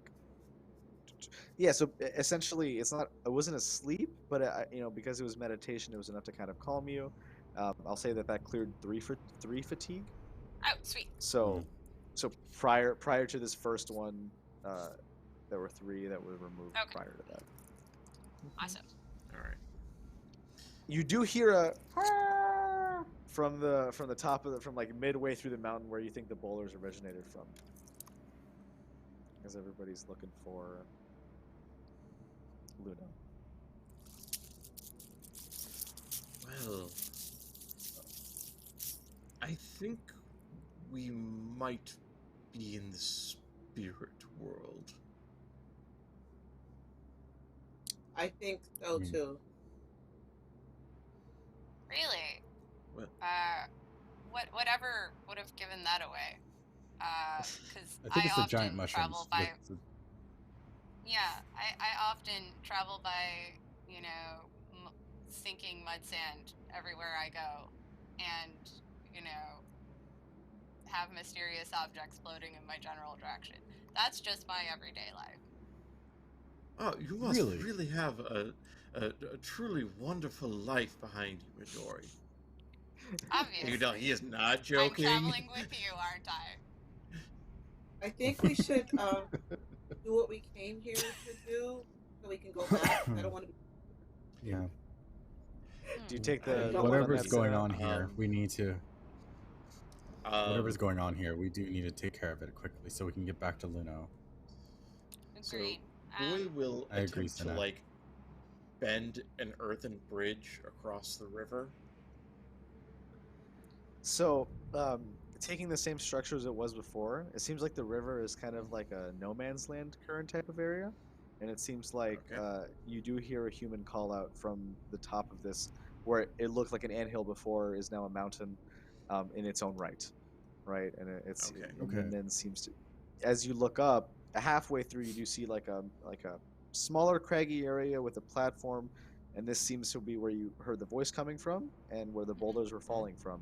But even past that, there seems to be like a small vegetative like swamp area, almost like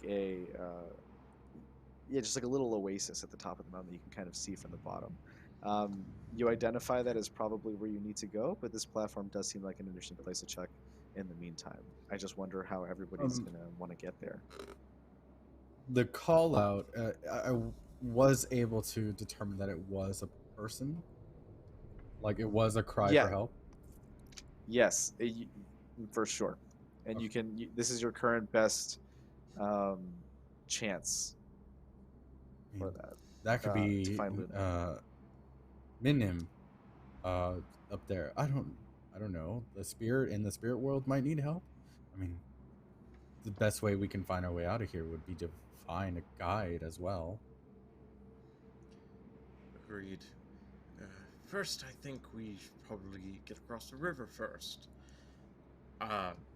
Cynna, would you please assist me crafting a bridge to get across? Okay. All right. Okay. So you do some double bending. And so is this, I guess, I'm going to assume that this is like a help act. That Cynna, you're going to help Buwei by taking 1 fatigue off. Yep. And then Buwei, you can roll and then add 1 to that roll. Okay. So I think what it's a role little would the- bit like silly, kind of flashy with it. All right. Would this be creativity, you think? So I wonder, I mean, it just depends, right? I feel like you'd be able to do assess a situation to try and kind of identify points. I think that you could rely on your bending, or push your luck for a risky situation. Okay. Actually, I let's go with push your luck, right? Because it's both of you, and you're trying to get to him quickly. Let's go with a passion roll. Okay.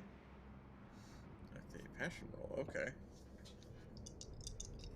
Yeah, I'll just keep an eye out, like in the surrounding areas. Okay. Same. So Gotta keep an eye plus on my word. 2 is 8, plus 1 from Cynna is 9.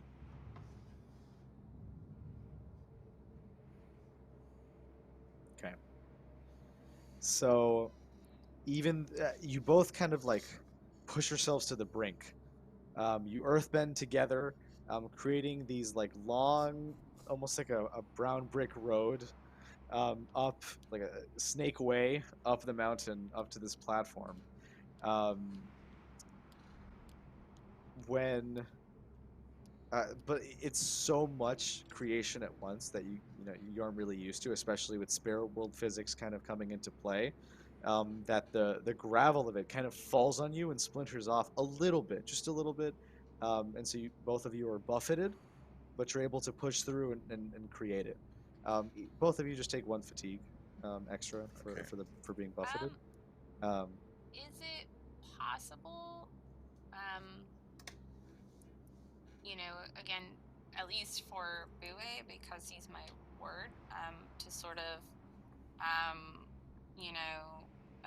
Yes. Please yeah. explain describe how you shield that damage, and I'd love to.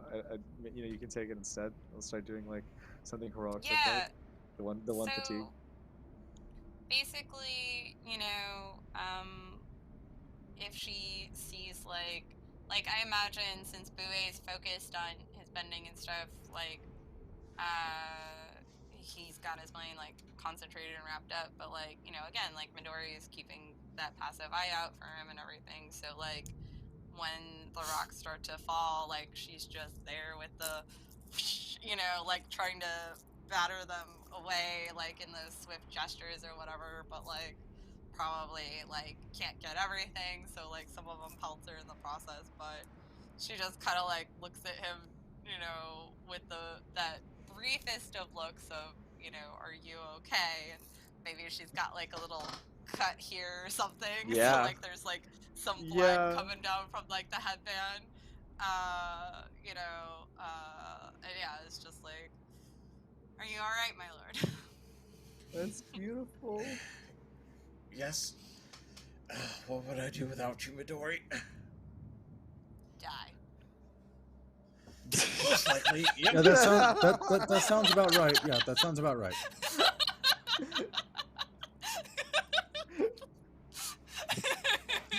I mean, let's face facts here. You found me upside down in a tree. Let's face and I facts wasn't here. even 5 miles from my house. Yes. But now you're right side up, and that's what's important. Still in the spirit world. Precisely. So, the way is open, and everybody travels up it. I imagine in tandem. Midori, the blood kind of dries off, and slides like near basically your makeup, and it's like it looks like a coagulated tear. Apart from it, for some added style. Cool. As you come up, you do see Luno, but he's just kind of up there. He's like, I don't know. I think Minden wanted to be closer to me, so I think that she pulled me closer to her when we came in here, but not the whole way. Can I get a ride? And then he gestures to the top of the mountain. He says, "I've never been here, but I know, I know that's where she is." And he seems kind of like anxious, pushing, and this is where kind of everybody maybe can like exercise like their balance if they want to. If there's an option to be, pushier and more reckless, looser, less inclined with tradition, more with progress, and kind of losing a little bit of that balance to kind of go along with Luno's urgency. That would be a good idea. But otherwise, you can kind of let clearer heads prevail and take kind of a slower approach to this. I will offer Luno like kind of like a piggyback ride. But like we'll get there in time. It's like so this 14-year-old's a little embarrassed, but he's gonna still offering. Yeah, he's gonna be like, okay. I'm sorry. Go ahead. So, I guess, my balance is towards trust. So Midori would sort of look at the kid and the others and just be like, well, for all intents and purposes, he's the one who knows everything here, so maybe we should listen to him?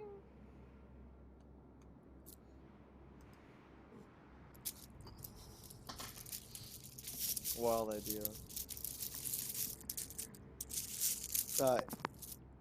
Luna will accept the piggyback ride. Okay, my leg's a little hurt, but I don't want to say anything, so fine. And he gets a little embarrassed. And he hops on, and he kind of hangs on to your hat, and the crimson. Actually, I don't have my hat. I left it with Bahone. So. Oh, you did leave it with Mahone. Oh, that's so cute. Oh, but he does hang on to the crimson fabric that you still retain. yeah, exactly. Kind of pulling on you. You're dragging on your neck back, but still holding on. You're about halfway there, and this way there's less distance, but it's steeper. So what's why I say about halfway, right? Not distance halfway. You're closer than that. It just seems a little more difficult.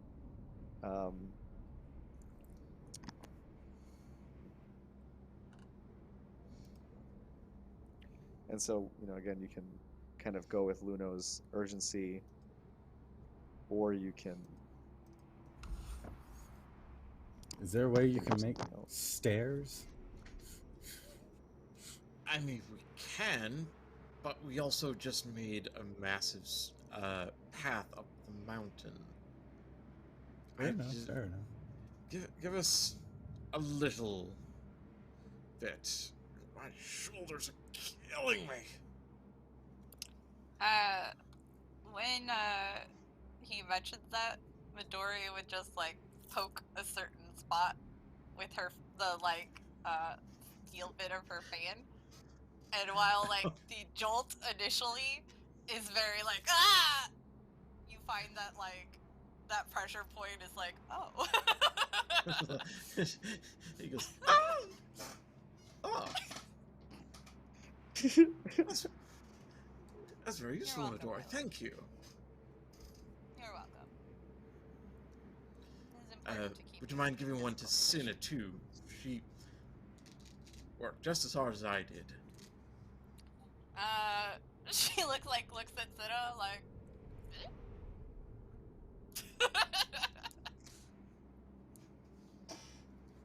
That she looks a little worried because I don't think she's seen that before, or she has just ignored it. Like, okay. This is happening. I'm still like walking up the hill, just.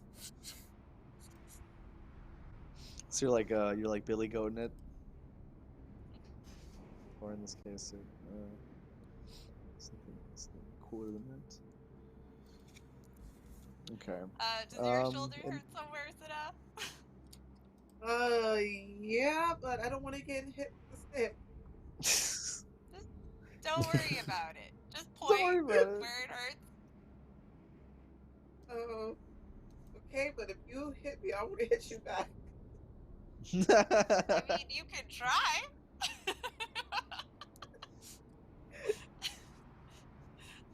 Okay, so this- It's fine. so It'll be fine. this will be like a perfect time for like a comfort roll.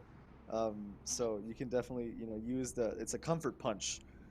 So let's roll a harmony. Let's roll for harmony with this harmonic punch.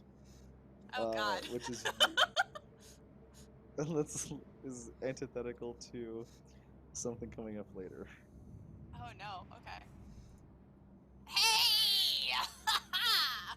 That's a good roll. What'd you get? 11. Okay.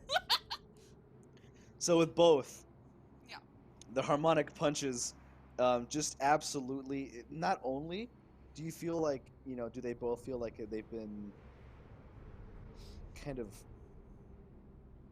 healed a little bit, and they both regained one fatigue, but they also you've imbued your energy into the harmonic punch, and the harmony is transferred through the punch into them. They are now neither is no longer afraid, as they feel inner peace return to them, as the might of this Kyoshi warrior kind of really just calms them down for a second. So for Cynna, Midori would be like, okay, on the count of 3, I'm gonna do it, and you're gonna be fine. And she basically does the, 1, 2, punch. So it's like just before, but because like she was like not expecting it, not bracing for it, like that's why it's like, oh. And then just does the That was a normal. good. That was bad. I thought it was terrible. And you feel way better, so it was So much great. better. It's the best punch you've ever had. Yeah, not what I was expecting. Okay, I won't hit you. I get that a lot. So are Cynna and Buwei, are both of you going to attempt another push your luck risky check, helping? This time same thing. To get up, or was there a different funner way that you had in mind? Anybody? Like how? So you described this as kind of an anthill. How solid is the earth Originally around here? Yeah. So it does seem, when it was smaller, it seemed like an anthill, but now it does seem like this crag, solid rock, hard, stable, and very very large, just getting progressively steeper. So you're at a platform around the middle that allows you to stand kind of upright without too much issue, but anything past this would require some sort of like climbing or grappling. Earthbending would be a good way to get up there. Can Even I do like, assess the even Tyva- situation, Yeah, please. So in that like case, to find that like the would best be- path up? Mm-hmm. So roll creativity for me, and then I'll we'll describe how you 8. What'd you roll? I got a 6, but I have plus You- 2, so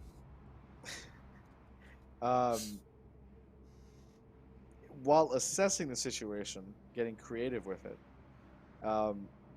you try burning some of the rock with a little bit of fire bending, just to see if there's a particular area that has a gap that you can kind of put your foot and your hands in, and it'll be a little easier for you to see.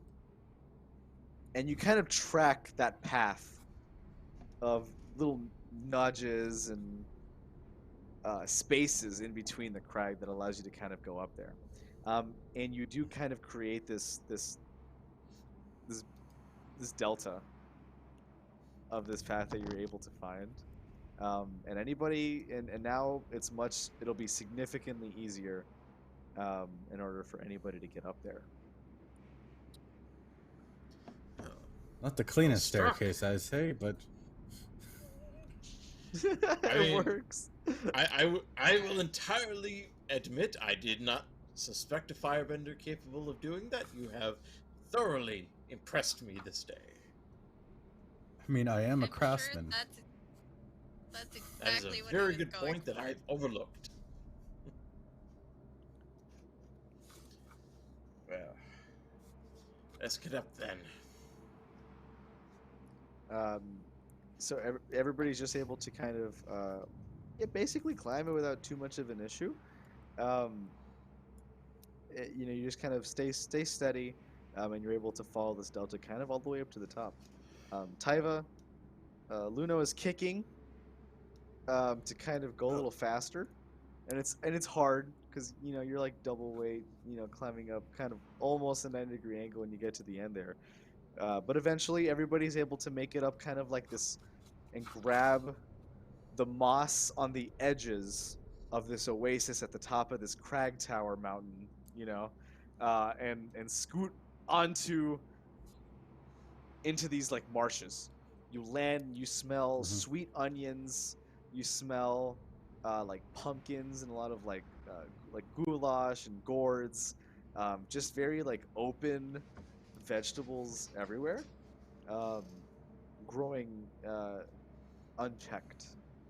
And in this center is this small little, almost looks like a fishing hut, made out of like, it resembles a fishing hut without any lanterns, but still like a little dock out for the deeper oasis in the center of this top area. Luno I wanna pushes. I wanna set Luno down. All right. Thanks. That's enough. Let's never talk about that again, please. Does anybody want soup? Like all these vegetables just make me think of soup.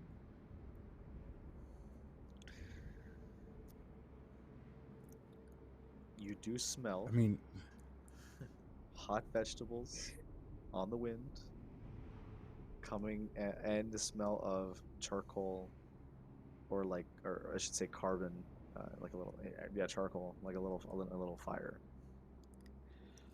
I really want soup.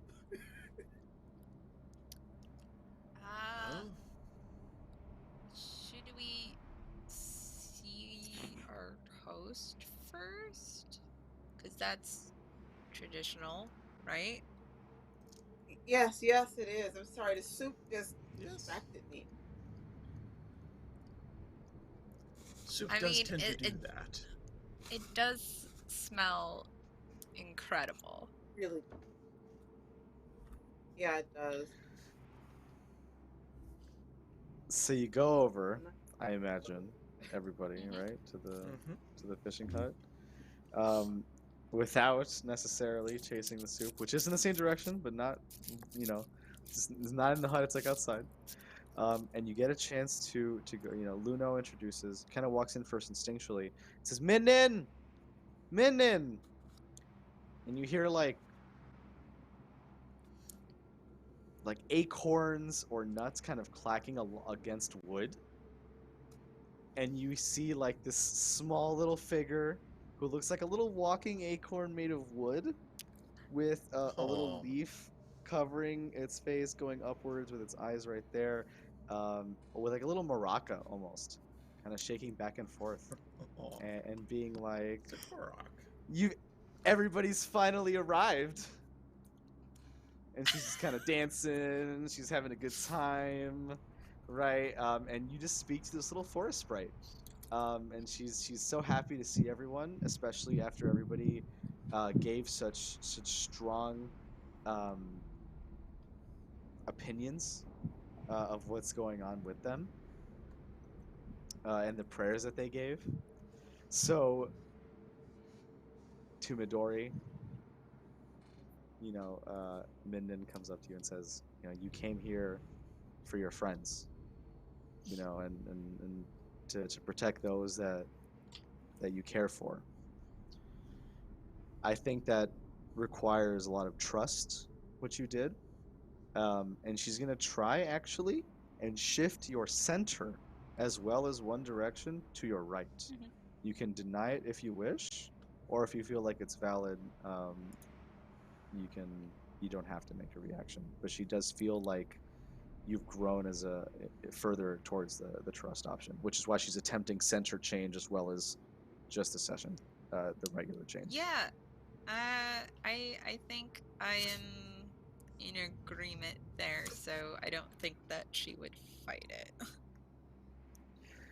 You feel a critical portion of you change as this little wood sprite Minden kind of knights you with Oh. her maracas, with her maraca staff, and she's kind of like, Kiyoshi herself, trusts you enough that you're able to take, part as part of her honorable warriors, and that's not lost on me. The Earth Kingdom is in trouble, and who else but one of its finest protectors to come and assist us in our time of need, especially if you can trust those around you, which you'll need for the journey ahead. And so she's very happy about that. Like, kind of blesses you and turns to Buwei. Or sorry, yeah, So before, yeah, yeah, if you. so basically, I imagine like Midori is like taking this very seriously and like, has her sort of head bowed down like respectfully as like this little knighting ceremony is happening. Yeah, And exactly. when the spirit mentions the trust that like Kiyoshi has in her and everything, uh, there is a little uh, droplet of moisture that falls on the ground in front of her, just like on the ground, and she takes perhaps a second longer before she like looks back up and nods solemnly and again gives that bow of like, you honor me. Um, before moving back to stand with the others.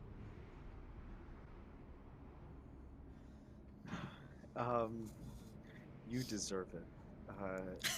Come back. Come. I know that today on the summer solstice is probably the only day that I'll ever be able to really see you and touch you, and you feel like these grainy, ancient, like almost like fig hands touch you and give like the tiniest little, cutest micro splinters you've ever had, and and so you touch a spirit. It's so rare.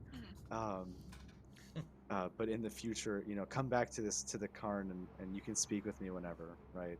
And she kind of like offers that safe space for you if you ever want to be harmonic later. Um, It would be uh, my honor, yes. to Buwei, um, kind of going over your blesses with why you're there and trying to get to the bottom of this and defend your lineage as part of this like Earth Kingdom person. She will attempt to move your center, actually not center, but back in the direction that you were in earlier, towards tradition rather than like progress. So if you wanted to go Okay. back to neutral, you don't have to deny. Um, no, you won't deny it. She takes you back to center and she says, "You are a being of true neutral. You act often, but always with this backdrop of the tradition that guides you. And you know, once again, right, the Earth Kingdom needs all its warriors from different areas, and you represent a very different uh, section than what Midori represents. So we need everybody." Uh, well, neutral Jing takes many forms. um, to Tyva, um, she goes towards you and she touches your crimson weave for a second, and you feel all of it turn into almost a living flame, where it feels like you're wearing fire itself. Everybody sees it. It doesn't burn. It doesn't feel hot. It doesn't hurt you, but it's like alive, and it's like you cut this flame represents the living fire that inside every firebender's soul. Yours is raging and passionate. You cut a piece of that fire out. You doused a piece of yourself for with the tears of a child, and for that, firebender, like, you have my thanks. Normally, I don't let any who could possibly harm the ways of the flora, the fauna in this area here. But if you would notice, I'm no stranger to all four elements. And she points outside towards her window, where there's a raging cauldron of vegetable soup, on the pot. And it's not just there for show, right? It's because we need to respect all four elements here, and the lion turtles that represent them. Most of you, or all of you, have probably never seen a lion turtle, so it's probably like, what's this spirit talking about, kind of thing. What's a lion turtle?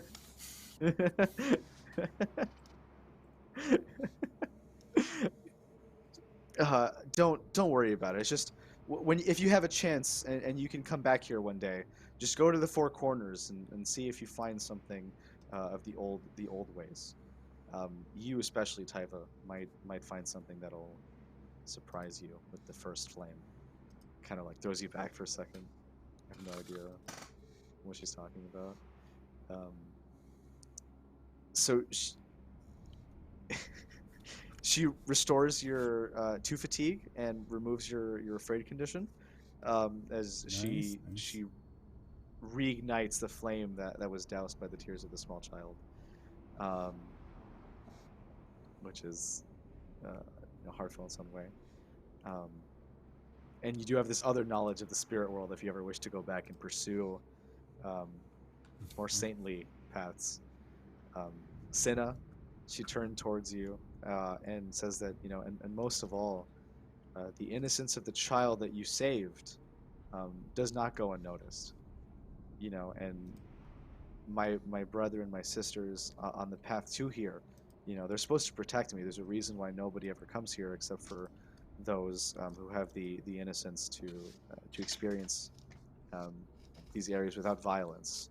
Like Luna, points to Luna, and he's like, "Ew," he's like already hugging Minnan, and kind of rubbing it, to the point where it's like starting a little bit of a fire on her twigs, and she's like, all right, and she pushes off. She says that for you, your role as not only a defender but really this empathizer is super important to her, and so she wants to move your center regarding your role to the left. You can choose to deny this if you feel like it's not applicable, or you can go with it if you feel like you're growing more into your role. She'll go ahead and take the nudge. So you feel this critical core part of you change as you grow into this structure that seems to frame and guide you, inspire you to protect others and be a force of good in this world. She now, upon... Oh, I'm sorry, and then you have a chance to speak to her if you would like to give her some of your heartfelt... I'm going to thank her and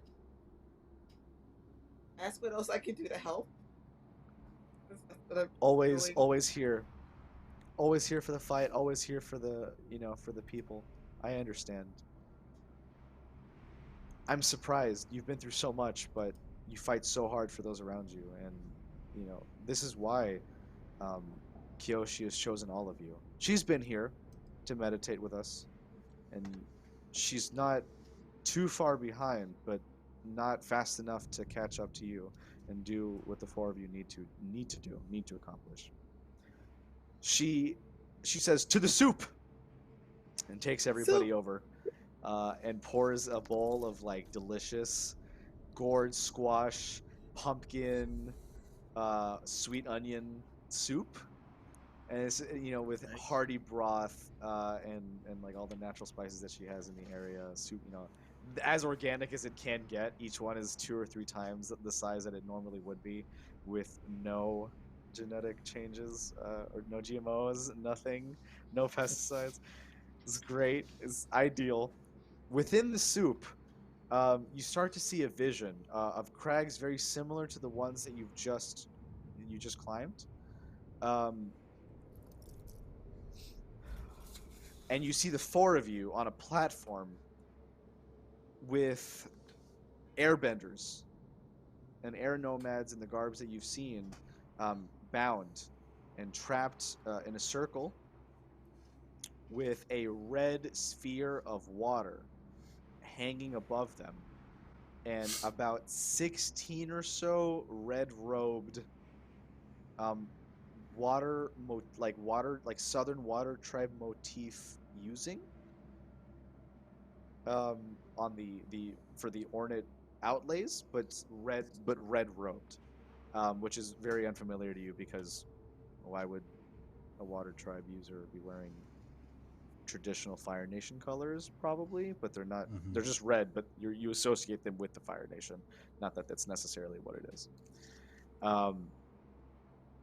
Kind of, and then dropping the ball over them, after which they're gone, and it falling off the platform into the crags, kind of filling up until it even surpasses the mountains and spills over into the plains. She looks at you and says, "This is what will come to pass if you do not stop those that have been harming the air temple all along." So They're we need to go not to the air missing. temple now. Mm-hmm. You do. How They're how not do we missing. s- Sorry, go ahead. how do we stop them? I and she'd like look at the benders just like that didn't look normal. Key detail, as the vision ends a little bit, right before she says that, kind of pans up for a second, and you do see a blood red but full moon. Okay. Okay. No, it is not normal. Um, these are benders that practice forbidden ways. Um, the nations, Kyoshi, focused on the north, and the nations solidifying their borders, have been unable to stop the spread of these rogues. This faction that wants to do whatever it wants to do, don't want to abide by the new rules that the Earth Kingdom or the Water Kingdom, and the Water Tribes have to instill upon them. And she identifies them as bloodbenders. They are uncommon. They are rare. But a congregation of them has been allowed to remain unchecked due to their generally elusive nature, whilst the kingdoms get their borders in order. But seeing a gap in the south, as Kyoshi and her warriors are in the north for the most part, they're able to push more of the south than they would otherwise be able to. And they felt like they could start with the Eastern Air Temple, because they just weren't expecting it, and they felt like they could get away with it as long as they were able to get up there. You see them riding like waves, like this sphere. They're able to kind of stand on top of it and kind of propel themselves forward on this giant bubble towards the air temple, and that's why you see that they're able to get there. Minnan says that she doesn't have much time, but that she's given you the strength that she could, to understand different aspects of yourself, and that you're always welcome here. That please, the spirits here help the Avatar, help you fight for us as well, like you did in the forest. Fight for us like you did for Pahone, for we are all one and the same. If the air temple falls and the airbenders lose their way, it will cause a calamity much sooner than what is meant to happen. And you're not really, obviously, you don't know what she's talking about, but something bad might happen to the airbenders in the future. Could be a long time from now, though, right? And we don't want to wait or let that happen a lot sooner.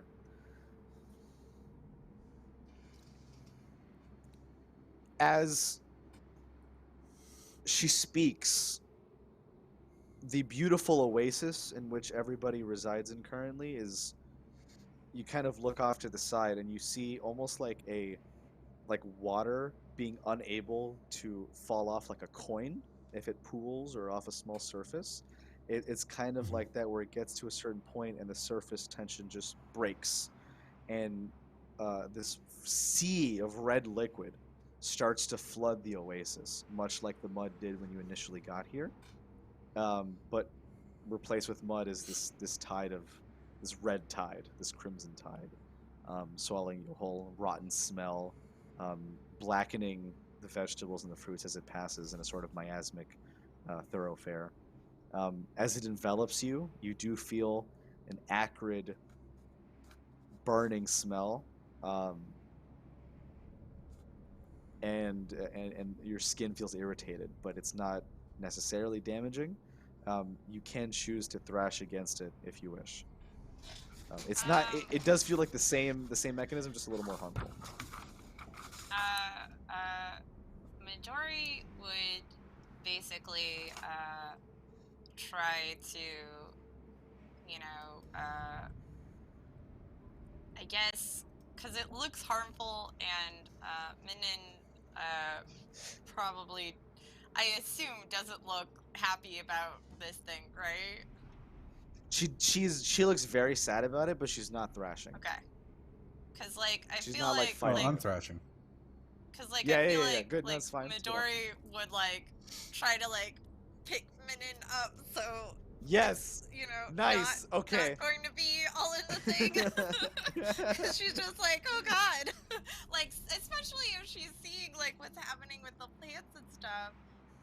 Okay. And then also just sort of try to steel herself to protect Buwei if she needs to. All right. Yeah. I would say he's freaking out a little bit. First mud and then blood water. Wait. Hang on. My The Minnan. Minnan. It's Minnan. It's Minnan. Yes, Minnan. Oh my god. I got you. That's exactly what it looks like. And then you die for Buwei as well. Okay, so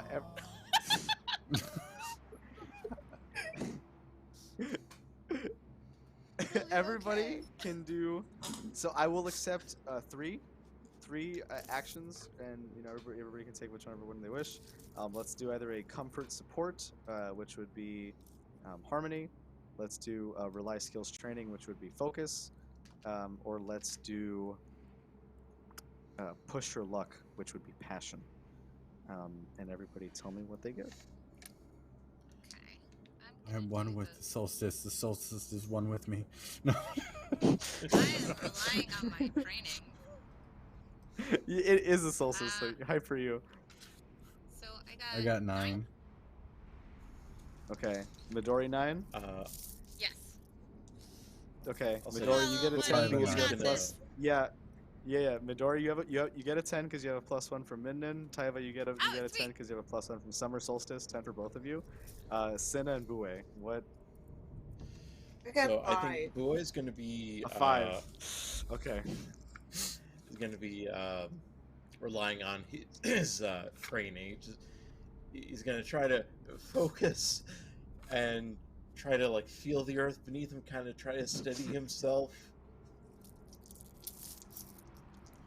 All right, roll that focus. That is 4. So Midori and Tyva are like perfect, and Minden, you know, they go in. It's very smooth. Cynna and Buwei, they both try to use their skills or their training to try and thrash about and get out of it unsuccessfully. When they reach the other side, you know, you're back in the physical world. You're back in near the Karn, right? You're back in the same clearing. Cynna and Buwei, both of you hack up Red Tide, as it is like shadowy corruption. Exactly, as the shadowy corruption vacates the inner bowels of your lungs. It's It like ruined the the time soup. I Are ate you alright, rotten both of y'all? beetroot It ruined the soup. No soup for you then? Yeah, like Midori is like on the ground next to Buwei, just like genuinely looking concerned. Like, are you all right, my lord? I'll be fine. Just need to catch my breath and probably won't be having soup for a while. Shall I punch you again? Please. The harmony punch. Let's do it. Yeah, harmonic punch. A harmonic punch is my favorite thing about this so far. So I gotta write that as a move. Oh, shit! Oh my You gosh. see? Ow! You see? Oh my god! Yeah. So again, the fan comes out and it's Oh just my like god. boop boop boop. And I imagine it's just like you hack up like something huge, but like that's all of it. Yeah, like a clock comes out. What? You got a 10? 12. 12. 12. Awesome. I got two Okay, yes. sixes. 2 6s. Wow. So I imagine So- that's a crit success. Yeah, for sure. So it's you wreck it. I'm gonna put it like this, With okay? love. Yeah, with love. So Cinna's like, you're "Get able. one." Yeah, exactly. So what I was gonna say is that it's so fast, it's so like decisive, a harmonic punch, that actually Midori has time for another one, and is able to kind of, you know, exert the same force over to Cynna, and so avoid fatigue for both of them, and they're able to hack out the corruption really really quickly, almost like the- metaphorically. like- Like this time, she doesn't even ask Cynna. She's just like, I'm just doing this. Like, kill Yeah, me. yeah. You're just, everybody knows you're the gut puncher, and your gut microbiome feels better after you punch it. So everybody's cool with it.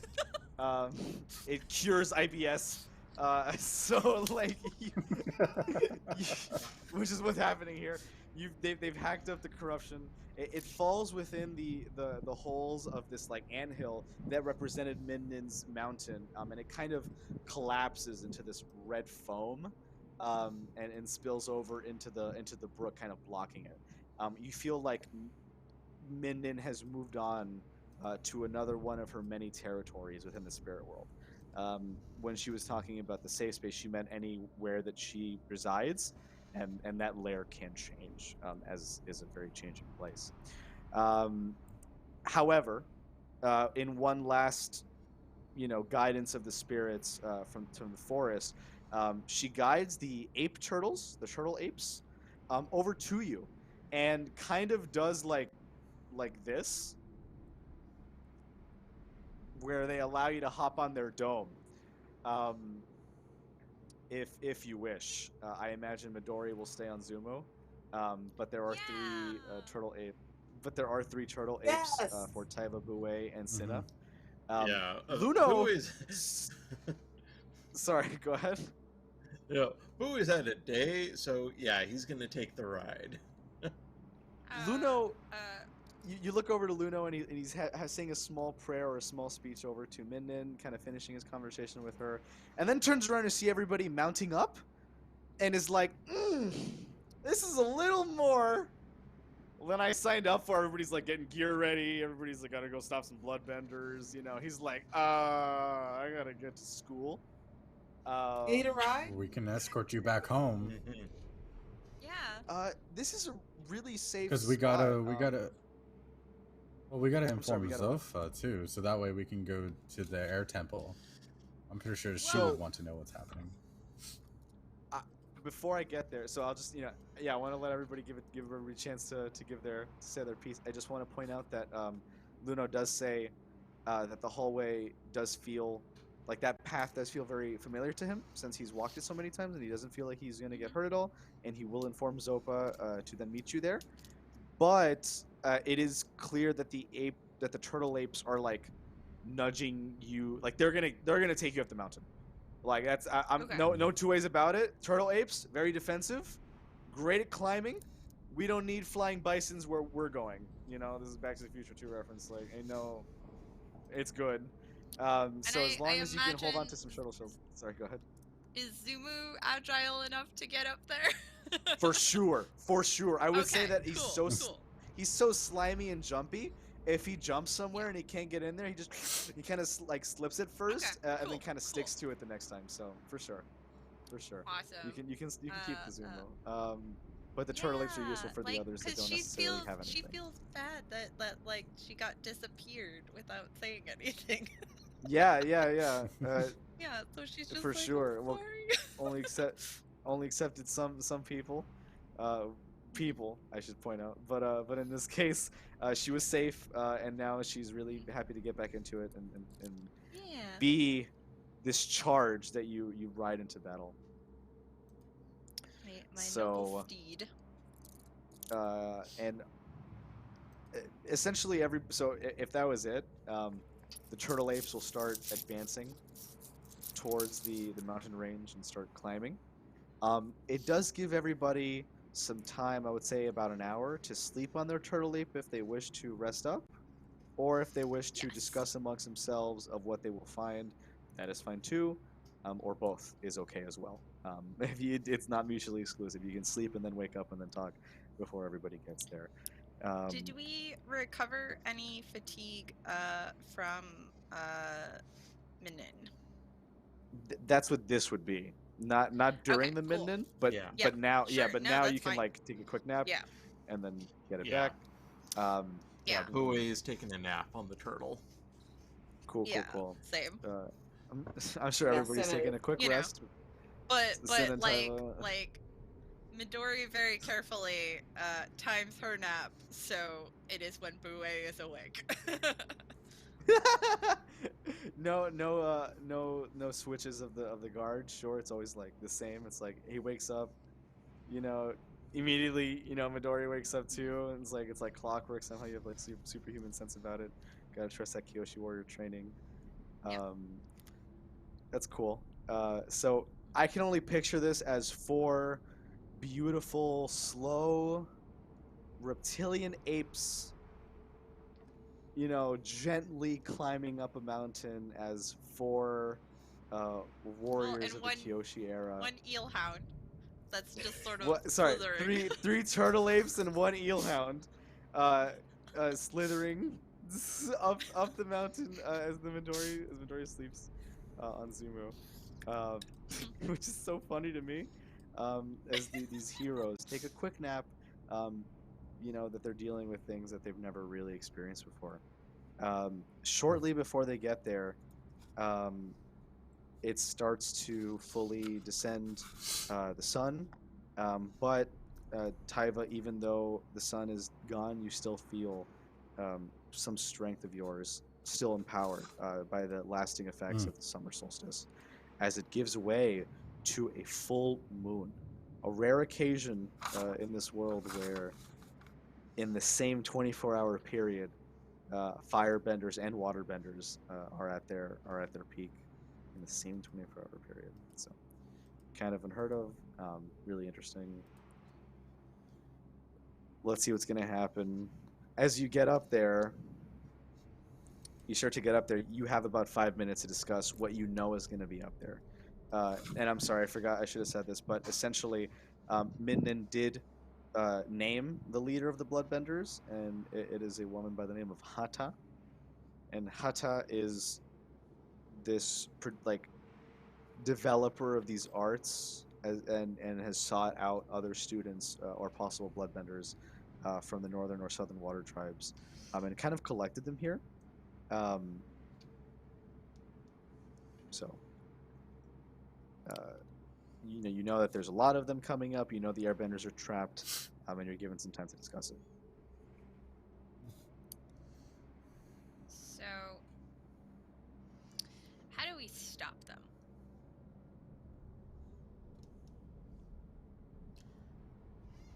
I mean, I would imagine probably focus on freeing the airbenders. I Their safety don't know is much about paramount blood first. spending, but it sounds bad. Didn't even know that was a thing.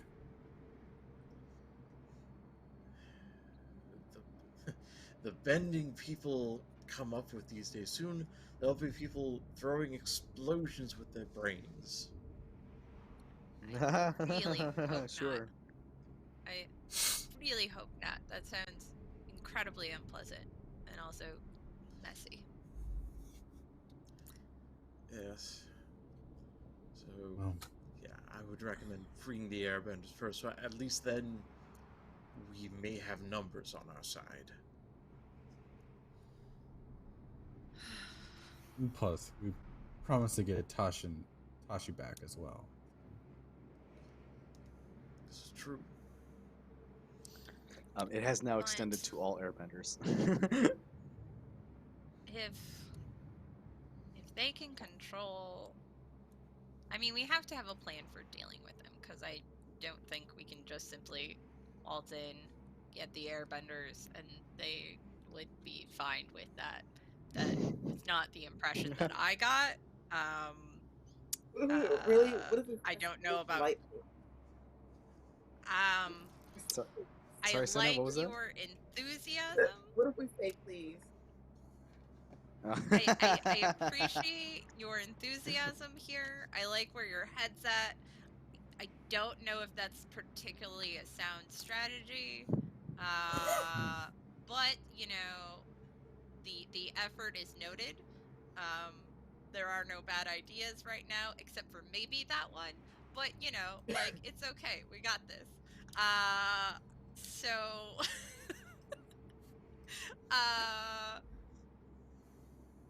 at the very least, some sort of distraction or way to keep the bloodbenders occupied while, you know, the rest of us free them seems like a prudent idea. But if they can control blood, what does that even mean?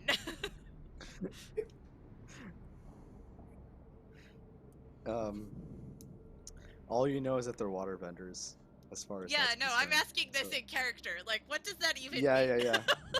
Yeah. Like, just looking expectantly at the benders, like, obviously you should know this. Seemingly stumped about it. The other benders are, not really. Well, I super could but... find out their motives and the reason they're doing this Yeah, I while mean, everybody else you gets know, released. Maybe, if they're looking for students, you know, that could be an angle there. Like, perhaps fire blood is a thing that they'd be interested in. Maybe. Well, I mean, I've heard of firebenders manipulating heat, perhaps draining the heat from the human body. Yeah, like making the blood into a mist, like a blood mist. You could be We a saw that blood it was mist an. bender. Was it Like, you said give it was that, like an orb of. Like an orb Yeah, of so basically like red water. Yeah, which may or may not be blood that they may or may not have taken with them uh, to ferry themselves around together. Um, Probably is. So it just seems like they're going to add the airbenders or something regarding their power to the sphere in the hopes that it might either increase its power, its size, or change its form entirely. Would it Is be what easier Jen. for them just to use water instead of like getting blood from people? I mean, In the yes, but we're trying to think of how we could pitch joining this evil collaboration. Uh, Well, we can just and point out the in the blood obvious. vision, mist sounds pretty cool. in the vision, how large was this orb? Like, I'd say like 25 by 25.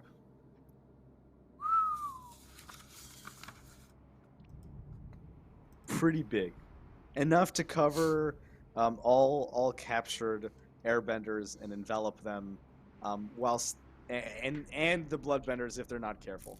The 16 in a oh, circle. are they in the orb then? They're not like lying Nope. around? They're like on the board. Like I guess I would say like that. There's 16 in a circle, with a big buffer zone in between themselves and the bound airbenders in the middle. But it's when it dropped, you clearly saw one or two bloodbenders get enveloped because they were too close, and they broke rank because they got scared. So, and then when they got enveloped, like, did they just get absorbed into the thing, or was it a thing where like they It was a vision. the the thing touches them and then like when it pulls back they're like a dried out husk? Yeah. So like that was basically it. Is that it was a vision, and it kind Okay. of showed that they were gone. But yeah, that's what you can assume. What would happen is that really they would be Okay. drained, and it would get added. Yeah. Gotcha. Still pretty bad. Either So- way, it's so pretty it's bad. like it's a super evil Katamari ball. That's exactly what it is. I wish Okay. I'm saying this out of character. It is exactly what it is. And Okay. I love So- Awesome. Katamari, so Awesome. Well, it's very fun for me. Well, you and y'all and everybody else goes release the airbenders. I will go talk to Hata. All right. If you are in trouble and in need of rescuing, do that thing where you shoot off a firework. Like that'll be our signal. Oh, you mean the sparkle guns? The sparkle fingers? Yes. Oh yeah. Okay. Those are fantastic. They're very noticeable. Perfect signal. All right, we all So- good, guys? Like you understand Yeah. the sparkle guns? So everybody now having their plan. Sorry, go ahead. No, I was saying I don't know how to do the sparkle guns. 'Cause I'm not Well, a no, firebender. because but I we're can- gonna go free the airbenders. But if he sparkle Right. guns, that's when we all ride into save him. Okay, so I don't have to try sparkle. Nope. No. So, in order of this retrieval arc team, we have Cynna, Tyva, Buwei, and Midori on Zumu, a little bit behind Slithery, but just a little bit slower, as the four of you hop on in order, and Cynna kind of sees it first. It's exactly what you trained for. It's exactly what you talked about. You're on the platform at the Eastern Temple, at the Eastern Air Temple, with the runes kind of carved in, as you see the three towers and pagodas, less in its grandeur that it would be later seen in later eras, but still enough to be considered ornate and beautiful in its own right. And upon you, you see 16 bloodbenders on the edges of this rim, with the about, I would say, 20 or 30 or so airbenders bound and kneeling in the middle, like not even protesting, just like meditating, silently trying to keep their cool for the moment when they're needed, right? Because they're pretty strong. It's like 30 benders, and they're airbenders. So give him a second, you know. But It happens to lots of benders, I'm sure. no. Yeah, it happens to everybody. It happens to all vendors. Exactly, it's very common. So Cynna, you see this first. You look right into the eyes of Hata, who is kind of equidistant between the Bloodbender ring and the captives.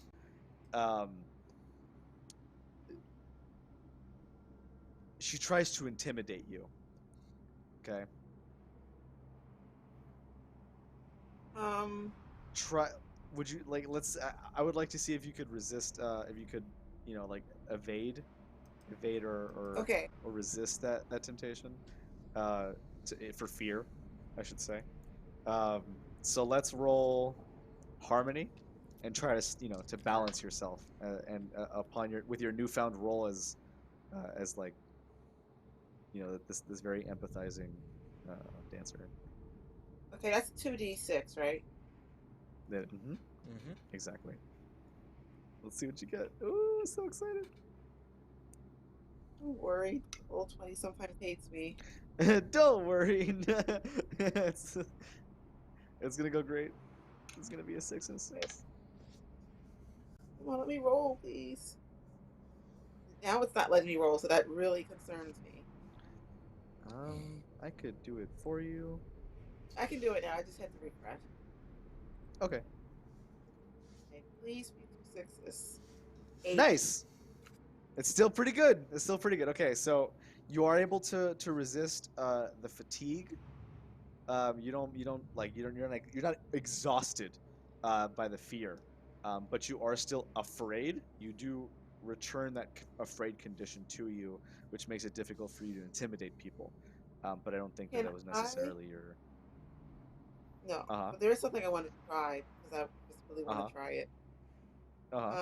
It would put me 2 towards foolish. Where did it go? It was have a really silly kind of misleading. And I get a plus 12. What did I take it? You get a plus 12?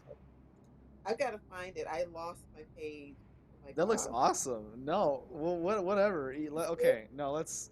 Regardless if it exists or not, let's do it. One roll, where you just want to wreck it. You know, would you like to use it on this, or would you like to use it on something else? I was going to try to mislead her, intimidate her. To mislead her. Okay, sure, yeah.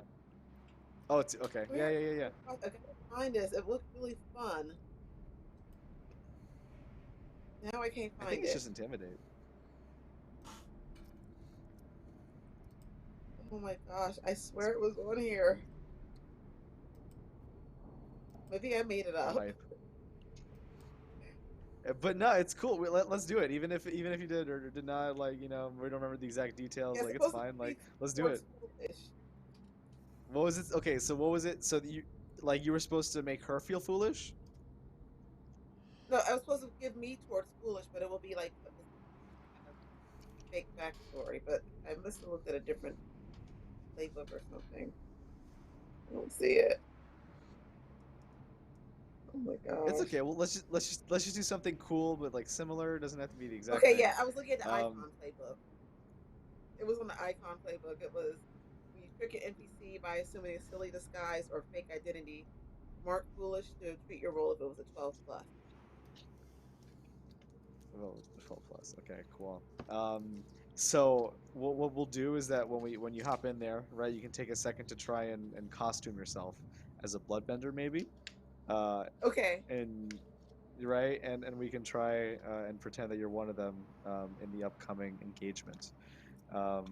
So I will say that you do see a spare robe somewhere on a rack in the distance, and you can kind of go around and pick it up as Tyva, Buwei, and Midori kind of hop in. So essentially, you come in to see these airbenders, and you see this person that was described to you earlier, Grandmaster Sonam. In the middle, right, saying, "Finally, about time that Zopa got some reinforcements for us. I told her not to come back, but that doesn't mean that she wasn't able to find others. I just wanted to make sure she was safe. A bloodbender rushes to his side, touches his neck, and like causes like a crink, and causes him to like lock up. He can't really like speak, not hurt necessarily, but it is like hard for him to speak. So, Hata, kind of before introducing herself, Cynna, as you are going around trying to find this robe, okay,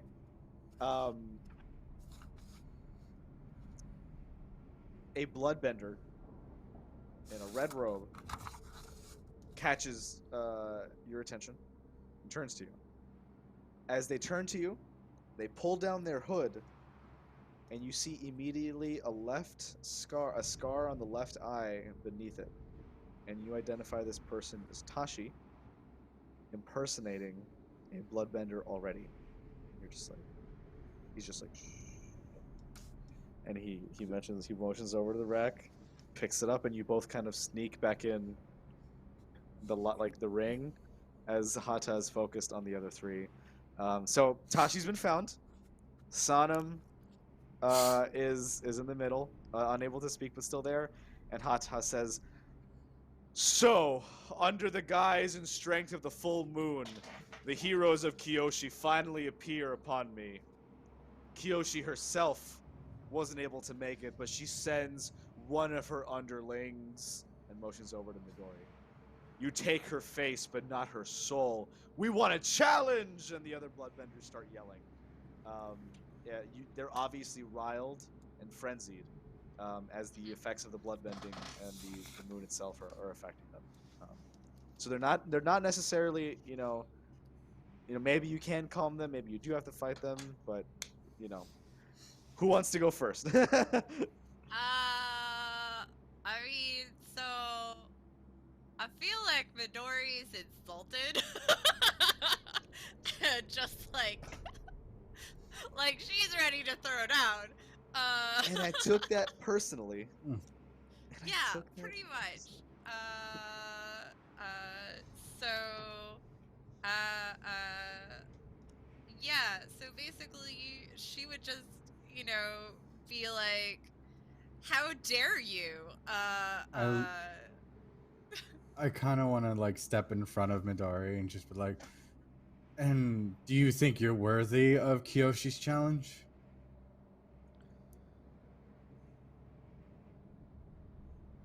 I said that That's to what you Hata. say to her? Wow, okay. Wait, let's to go me? with it. Or to No, the to Hata. bloodbenders? Okay. To the bloodbender. He's like calling her out. Okay, yeah, let's do an intimidate, no? Like, that sounds awesome. Like, Because that is why she sent us, right? this is true. Presumably. This is true. So you're just like, you're like, logically, I'm up to the challenge. All right, I got a 7. Can I help with that? Cause like again, Midori's fucking mad. Yes. So... No, please. So what I would like you to do is for this first time, I'm gonna house rule this a little bit. I'd like you both to roll normally, Okay. and I'd like to add them up together, and I'd like to see what that number is at. What? Done. I got a Do 7. you want me to roll? Which, For you, stat? let's do passion. You're angry. You're passionate. You're in there. That's a 9 for me. So Okay. 16 So total. 15, 16. Sorry, this is 16 total for both. That's definitely enough. It's an 8 average, so I'd say that both succeed with a cost. So you get her to you get her distracted. That's the goal, to distract her. Whilst airbenders can be freed by either Tashi and Cynna or Buwei or others. Tyva and Midori, you have successfully acquired her distraction, but you haven't completely scared her down the way that both of you are necessarily intending to do. And so she bites back, and both of you she kind of says to Tyva, says, "And you, Firebender, you think you have anything to do? You know, you think you can do anything as this Crimson Tide? I can douse you, you know, like a spark." And Midori, You the hide makeup will behind run. hostages like a coward, and you think that you are worthy to face the Avatar? How dare you! We need them, hostage or not. They are part of the grander plan. You both receive like this fighting. This is like destroying your center.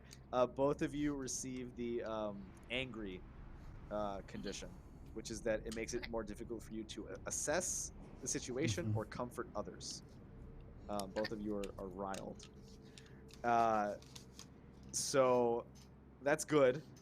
Buwei and Cynna, who would like, Cynna, would you like to elect your plan, or Buwei, do you think you can do something before Cynna enacts their master plan for the sneaking with So Tashi? I have a slight question. Sure, please. So, how are the airbenders bound? Like, is it just around their arms, or is it like full hogtied? They're hogtied, but they can speak, Okay. right? And so that's Okay. and they know that that's basically um, they don't want to mess around with the airbender aspect of it. They don't want one of these guys spinny topping off the the platform and off. I will point out that the majority of this air temple is women, as this is one of the only air temples that does have air nomads that are women. So this is like they're all really strong sages in their own right. They don't want to take any chances. Okay. How strong is the floor beneath everyone? So if you take a look at this, at like this picture in the background here, Yeah. not super strong. Like that's not really stone. It's like sandstone. It's like sure it's hard, but it's still granular to an extent. It can still be broken. Plus, there's these little channels everywhere, and you assume that these normally like air runes might be what they're trying to irrigate with this crimson tide to start enveloping people, or at least to capture some of it, kind of keep it in place. So, while Midori and Tyva are chatting things up,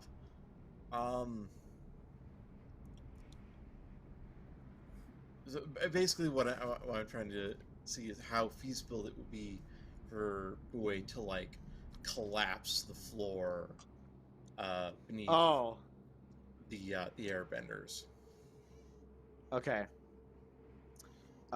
Pretty easy. Pretty easy, I would say. Like pretty, especially because that stone in the middle isn't really a stone. It's like a little, it's like a symbol that you can raise if you wish. So you can raise that maybe, confuse them, and then drop the area surrounding it. That's perfect. Let's do a push your luck passion. Okay. I love these risky Buwei situations.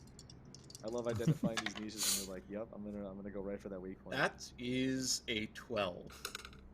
Okay, it's on. It's on. Okay, fine. You raise the platform. The platforms around the airbenders go down. Um, you're able to kind of create an alcove on the side, whilst also sealing the top. So now it looks like it's back to normal.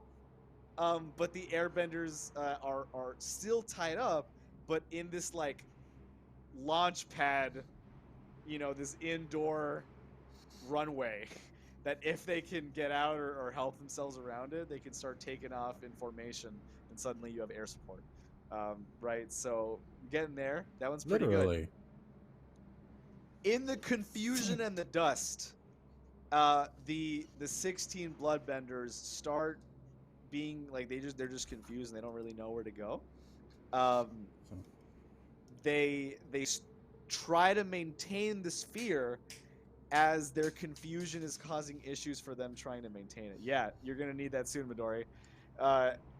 so they try to contain their their fear when it comes to the sphere. They're barely holding on to it. All 16 are unable to really fight while they're concentrating on this and bending all at once because it's so big.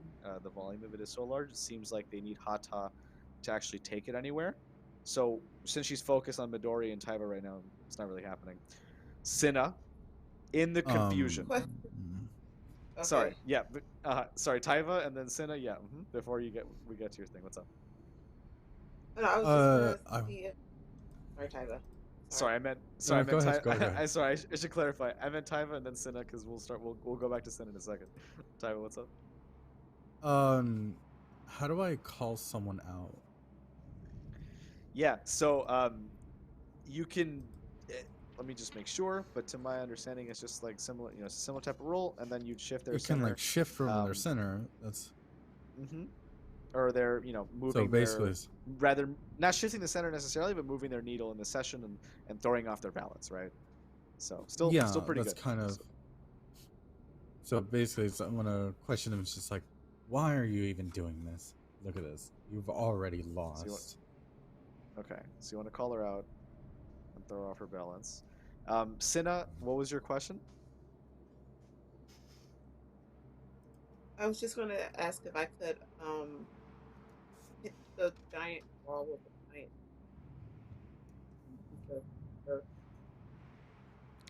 One more time. Sorry, I couldn't hear you. Okay, I'm sorry, I described it wrong. Basically, No, I just couldn't hear you. I'll smash the ball with some earth. Sorry, I thought you were gonna do like the trick check to try and. Oh yeah, I forgot about that. Okay, yeah, I'll do that first. With Tashi, So what were you just like? I guess like so now that the dust is there, how do you want to trick her, right, into assisting you, or something?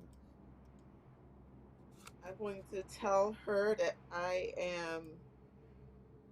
So you approach with Tashi, but these two red hooded figures in their bloodbending clothes. You interject. You get in the way. What happens? Yeah, I put away. I say, "Excuse me, I am Lieutenant." Oh my gosh, I had silly names all in my head. I forgot them.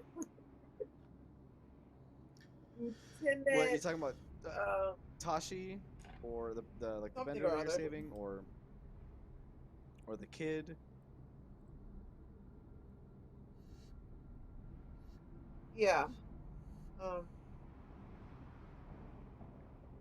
my gosh, I got completely had a brain blank. No, it's okay. We can just say that you're gonna go in there and you're gonna try to distract her and like really trick her, and be. I mean, her that I'm like sent by somebody higher up. Okay, that's super funny. Please roll a trick check for me. Yep, let's see what you get. It's plus 12, so roll something and let's see what we add to that. Because you get a -2 from foolish. So right now it's at 10. Let's see what we can add to that. And then we'll go to Tyva's balance.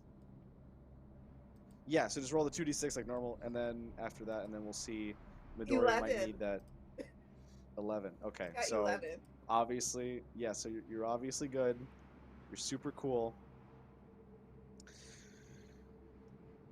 You're gonna like, she's gonna turn around your end and be like, a higher bloodbender sent me. Like someone even stronger than you, and she's just gonna be so out of. She's like, what are you talking about? And she believes you for a second. She's really like, oh my God, is there somebody else? Is there something that I missed? Is this? Am I not the first one to do Crimson Sphere? I thought that this was mine. No. And she's gonna turn around and it's gonna distract her. It's gonna throw her off. It's going to add insecure, as well as guilty, to her. So she's a lot less lucky. She's a lot less able to deny a call out. She's less able to plead, and she's less able to rely on others. So she's really like alone here, because she's lost her hostages. The bloodbenders are betraying her seemingly. Other people are about to call her out. Tyva, roll that call out. Let's see what happens. I'll just read. I'll read the thing. When you openly call on someone to live up to their principle, name and roll with their principle. So let's see what. Let's see. What I got a 10, 12. Okay. She's gonna, she's unable to deny it, especially with this guilty condition. And it's gonna shift her. It's gonna throw her off her balance, and she's gonna take 1 fatigue. So she's down 1 of her 5 fatigues. At this point, she's no longer down for talking, and she says, "Enough of these games. Combat has started for our first and only time in this session." All right. Okay, so combat is fairly simple. The NPC in this case will choose who she attacks. She will be able to attack multiple people, but that's secret. You guys are going to attack, decide who you're going to declare who you're going to attack publicly and together. Everybody, and then we all reveal at the same. Then I reveal, so we'll do it together. I'll do it a little bit after you, and then we'll go through the, in order. So Hata knows who she's going to attack. We'll go in order just like we did before. Midori, Buwei, Tyva, and then Cynna attacking who? Doing what, rather? I'm going to be using my fighting technique, which is divert. Mhm. It is a defend and response technique. So basically, Midori is going to be focusing on tanking for Buwei. her allies. So when any ally within reach suffers a blow from the exchange, Midori would take it for them. Wow. And I would also like to. It also says that because it's a defend and respond technique, that I can do retaliate during the exchange, which I would because Kyoshi warrior. So yeah, I would, as a part of this technique, retaliate would, if it hits, presumably, then it would deal an additional fatigue. Okay, that's super cool. Yes. Okay, Buwei. I'm gonna say he's Fighting going techniques. to.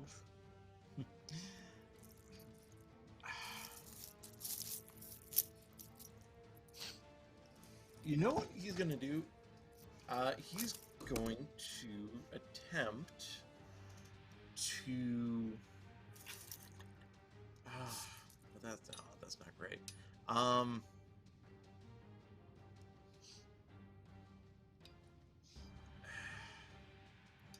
He's just gonna strike or advance an attack. All right. I should say. Yeah, I'm just gonna get in there, and I'm gonna earth punch. Gotcha, easy. Tyva. I am going to evade and observe. So it says I'm supposed to roll, and then we get to choose if we're gonna do multiple techniques, depending on our roll. Is that right? So, to my Under understanding, combat moves? yeah, that you can. Let me go there. So it's just the exchanges, and you just pick your technique that you want to use. So I'm gonna watch a foe. Watch a foe. Yeah. So this is before anyone else makes any choices. If I'm successful, I get to tell who Hata engages with. Ooh, okay. Beforehand, gotcha. Mm-hmm. And Cynna? Now I'm going to say I want to try to destroy the blood ball with earth. Gonna go after the blood ball. All right, gotcha. Okay. Well, I Easy. mean, Hada's distracted and everything's chaos. No, it's good. It's a good. I don't think it's perfect. That's not. It's a giant blood ball, right? Yeah, and that definitely everybody's just forgetting about it. You're not. It's good. So, okay. So revealing. Tyva, you said you have to roll, so roll before we reveal. Since Yeah, you, and if I get a it's like 10 or instant higher, I get to magic. choose a sec. It says if I get a 10 or higher, I get to choose a second technique I can use too. Ooh, that's great. Okay, cool. Alright, so I got an 11. So I'm going to choose So, not to clear one my of- fatigue. Uh-huh. I want to choose not to clear my fatigue and also do test balance. Like, your fight is already lost here before it even began. As I watch her, like, So watch Hata. yeah, roll that principle again, and let's see if we can, you know, and she's gonna be hard for her to deny. By the way, she was going to punch Buwei and you, so you can stop that Buwei punch and have both attacks be you, or bloodbend. Mhm. Yes. Oh, Buwei and who? Buwei and you. So now, since you were gonna Okay. deny a target, you know, you can just make both targets you, and and prevent that Well, attack but- to Buwei. That's what Well, I but was t- doing with my technique. Yeah, but Tyva's still gonna get hit, so you'll still be able to defend him and then punch Okay. Hara. Yeah. So I'm trying to make it so Okay. everybody still gets to do their thing. Oh, okay. So, can instead of test balance, can I do block instead? Block, yeah, sure, yeah, you can block. Because I'm gonna use my moves, the strength of your heart. Enemy must mark 2 fatigues instead of 1 to attack me. Wow, that's awesome. Okay, this might be a one-turn KO. Let's see what happens. Okay. So yeah, all So- right. So I won't test balance. I would just see them approaching, like, wait, she's coming. Okay. So it and then okay, so who goes first? So reveals publicly, and we'll go in order of what happens. So Midori, you're gonna take that automatically. Hata's gonna take 2 fatigue up to 3 in order to perform this attack on Tyva. Tyva will block it and do the call out in order to do that. Midori, you get to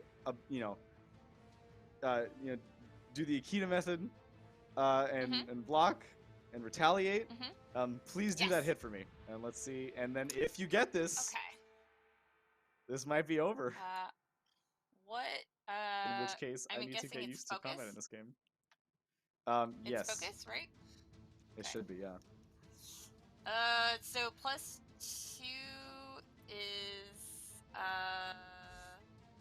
Oh, do I 6. still have the +1 from the spirit? Yeah. Mm-hmm. So 7. Okay, so then that'd be 7. Okay, so you do pass. It does punch, and so I will say that because is that a success, she's able to blunt the second one, and take 1 instead of the 2 fatigues. Also because I think you do deserve it, but I want us to go a little bit longer. And That's okay. And Cynna,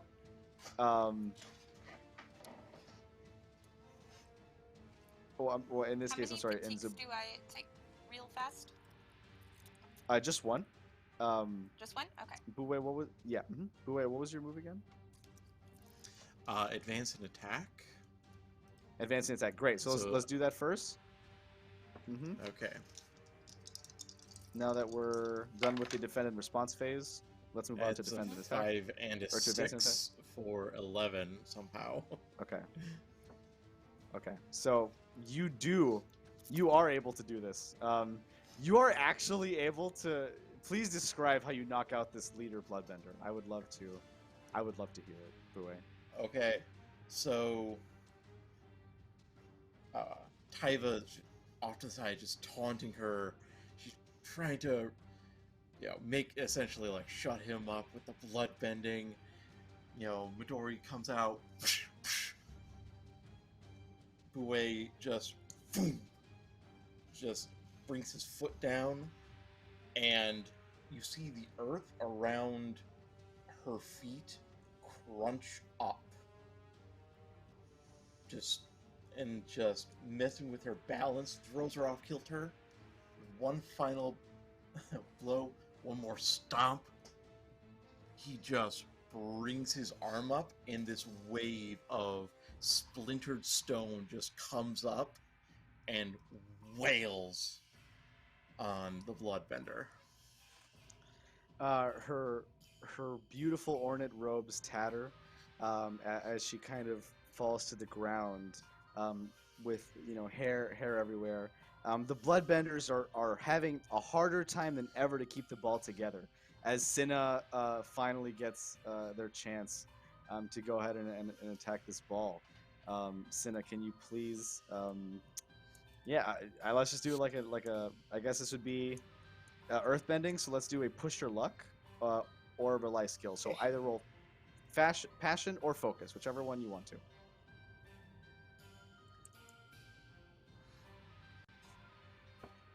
Oh my gosh, I got a 12. Okay. Roll a 12. For a second, about half Break the that platform ball.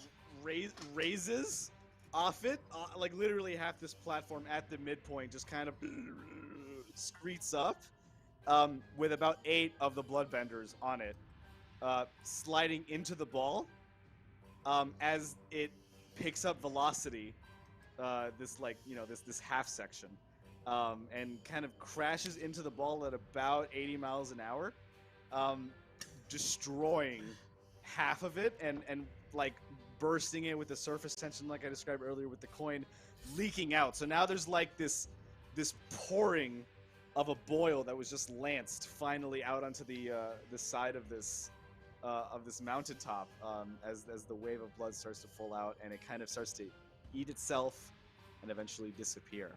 The 8 bloodbenders, as the 4 of you start to coalesce and surround the knocked out body of Hata, this bloodbender, you see probably one of the most beautiful sights I think anybody's ever seen. To your left, at least 20 airbenders on hang gliders and air balls associated, finally getting out of their restraints, having time to be protected and without fear of danger, running. On the right, elite bossing say, basically Da, the elite force soldiers with very big hats and very the Daily, exactly, right? So the Daily units, uncorrupted, with Avatar Kyoshi on an Earth Titan, kind of climbing up like the mountain, as the 8 bloodbenders are swarmed by Kyoshi's Titan and the Daily forces, as well as airbenders, getting good worth out of the hang gliders. The Eastern Air Temple has been retaken, and Avatar Kyoshi approaches, her warriors along with Sanam. Kyoshi looks first at Midori and says, "I'm glad to see one of my daughters, my family, here fighting even in the south as war rages to an extent in the north. If you weren't here, along with the rest, but the fact that my philosophy lives on in you, I know that whatever option was chosen, it would be the right pick. It was like the highest honor that could be bestowed upon a Kyoshi warrior, essentially. And she can tell that you're blessed by these spirits. And she says, meditate with me one day, warrior. We'll visit a different aspect of Kyoshi Peninsula than maybe you're used to." And she's offering to take you to the spirit world version of that place. So super sacred, which is awesome. She turns to Buwei. Sorry. Yeah, Midori is. Yeah, I feel like she is, standing at attention, perfect soldier, and hearing all she's completely anime blushing, it is just that those huge eyes of she can't breathe right now, and just sort of is that's all she can manage. The Sokka long neck, yeah. Yeah, I love it. I love it. I love it. Yeah, yeah. Senpai. Literally senpai. Literally, thank you, senpai. Yeah. Yeah.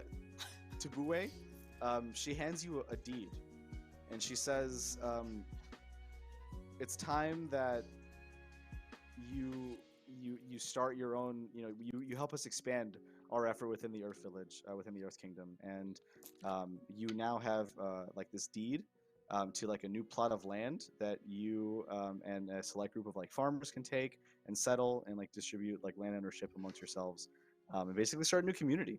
That she's like asking for you to basically become like a mayor or like a city planner, and because she identifies you as a member of this nobility and your family, and she says it's okay if you don't want to fight, but if you don't want to fight, we need you to grow. As you know, the Earth Kingdom is not just represented by rocks; we're also represented by the dirt and the growing life, right? These trees are just as much a part of us. To Tyva, a firebender in our midst, who has taken the time to help us, even as you know some of us fight to the north.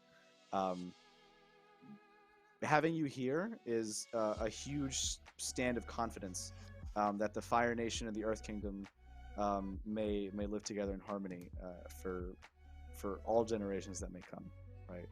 And she kind of like has like this like foreign handshake with you, you know, like where you know you're not really used to it, but you're trying to accustom to these Earth Kingdom cultures. You know, after all, she is Avatar Kyoshi.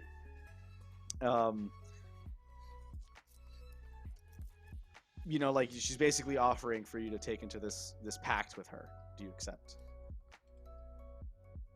I have one request. Is that if I can find Yun with you.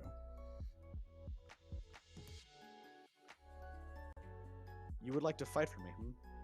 Well, I knew I sensed a fire, a flame in that spirit when I first asked you to come here, but I needed to see if you could put, you know, your dirt where your rocks were. But now I see you could.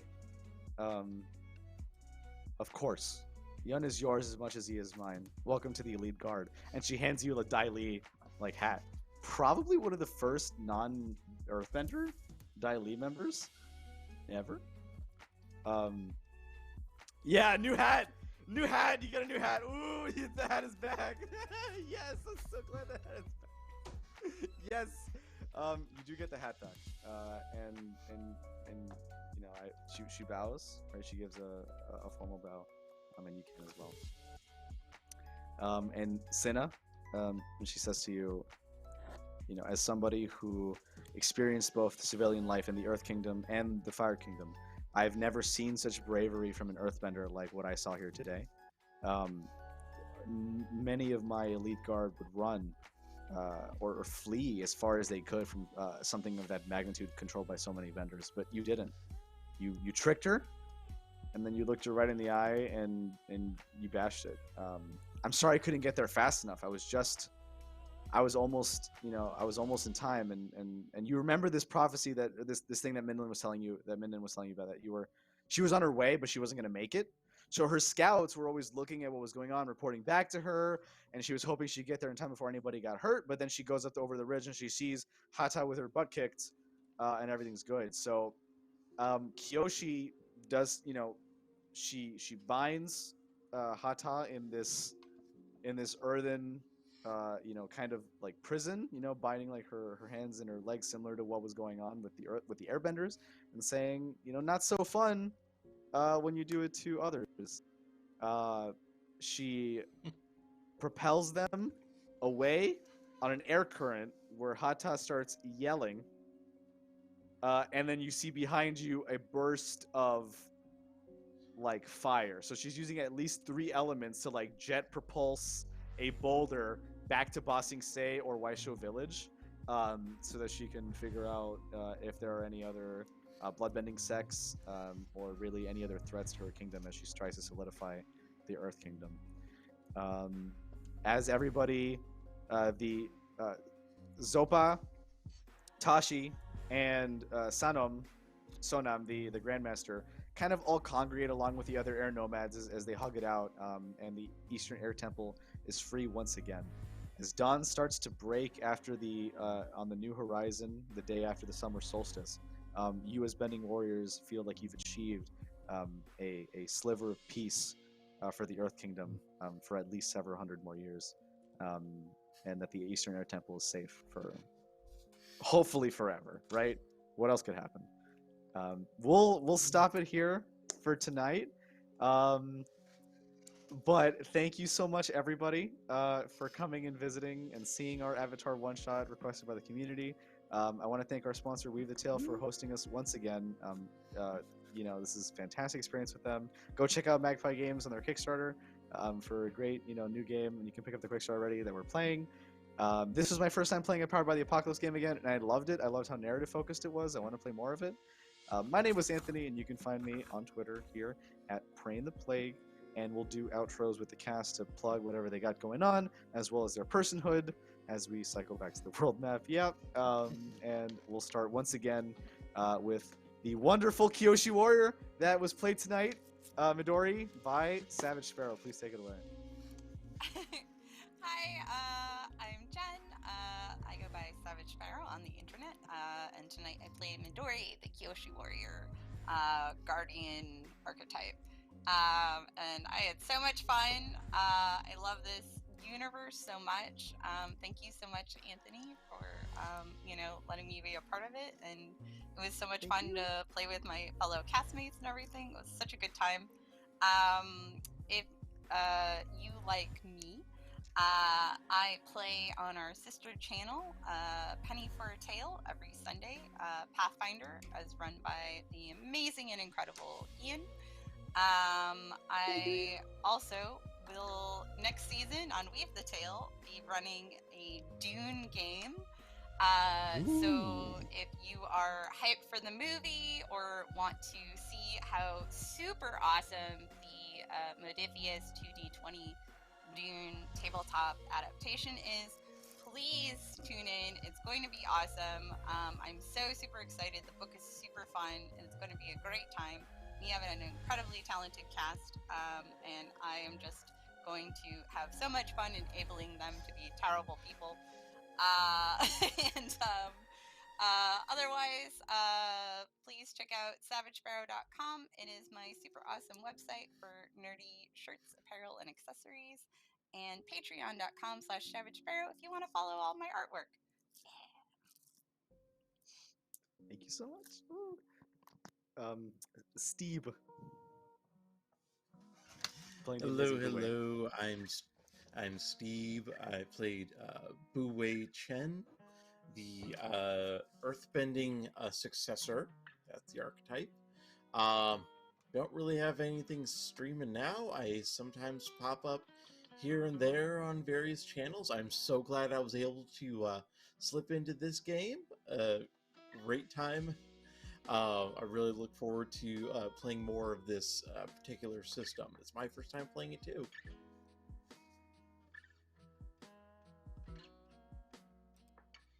It's definitely what we were trying to go with and try to have new people on that were experiencing the system for the first time, like me.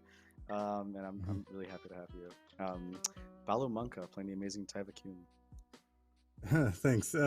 My name is Jason. I also go by Balumunka, or Balu for short. It is my first time playing the system as well. I adore the Avatar lore and world building as well. I played the Firebender Idealist archetype, and it's very much more of on like finding out a non-combative approach on things and problem solving. So it's very much different than what I normally play. But I enjoyed it very much, and I look forward to participating in more games and one shots and more Avatar. You did amazing, I want to say. It's a system that really heavily rewards it, and you really try to find every chance you could to get around it. And you know what? You succeeded with some amazing crits. Thank you so much for coming on. And last but not least, Janie Potts, 7575, playing Cynna, who was our hero who destroyed the Blood Bowl here at the end, and actually saved the home at the beginning too. So bookends with hero dumb on both sides. Yeah, Cynna was a oh my gosh, Earthbender. Wow, I have no brain cells left. I think this is my first time playing the system. It's great. I love it. I cannot wait to play the system again. And this was a lot of fun. This one shot was a, a lot of fun. I loved playing with y'all. Um, I will schedule up on my Twitter soon, which is also JDFox7575 of my streaming in the next few months. Like the schedule will be up in a few days. And I hope to see y'all soon. I'll be on a lot. So you'll see me somewhere. That's what I'm talking about. Catch everybody here, the amazing cast. Thank you so much again, everyone, for having us on and watching Avatar. See you all soon. Bye.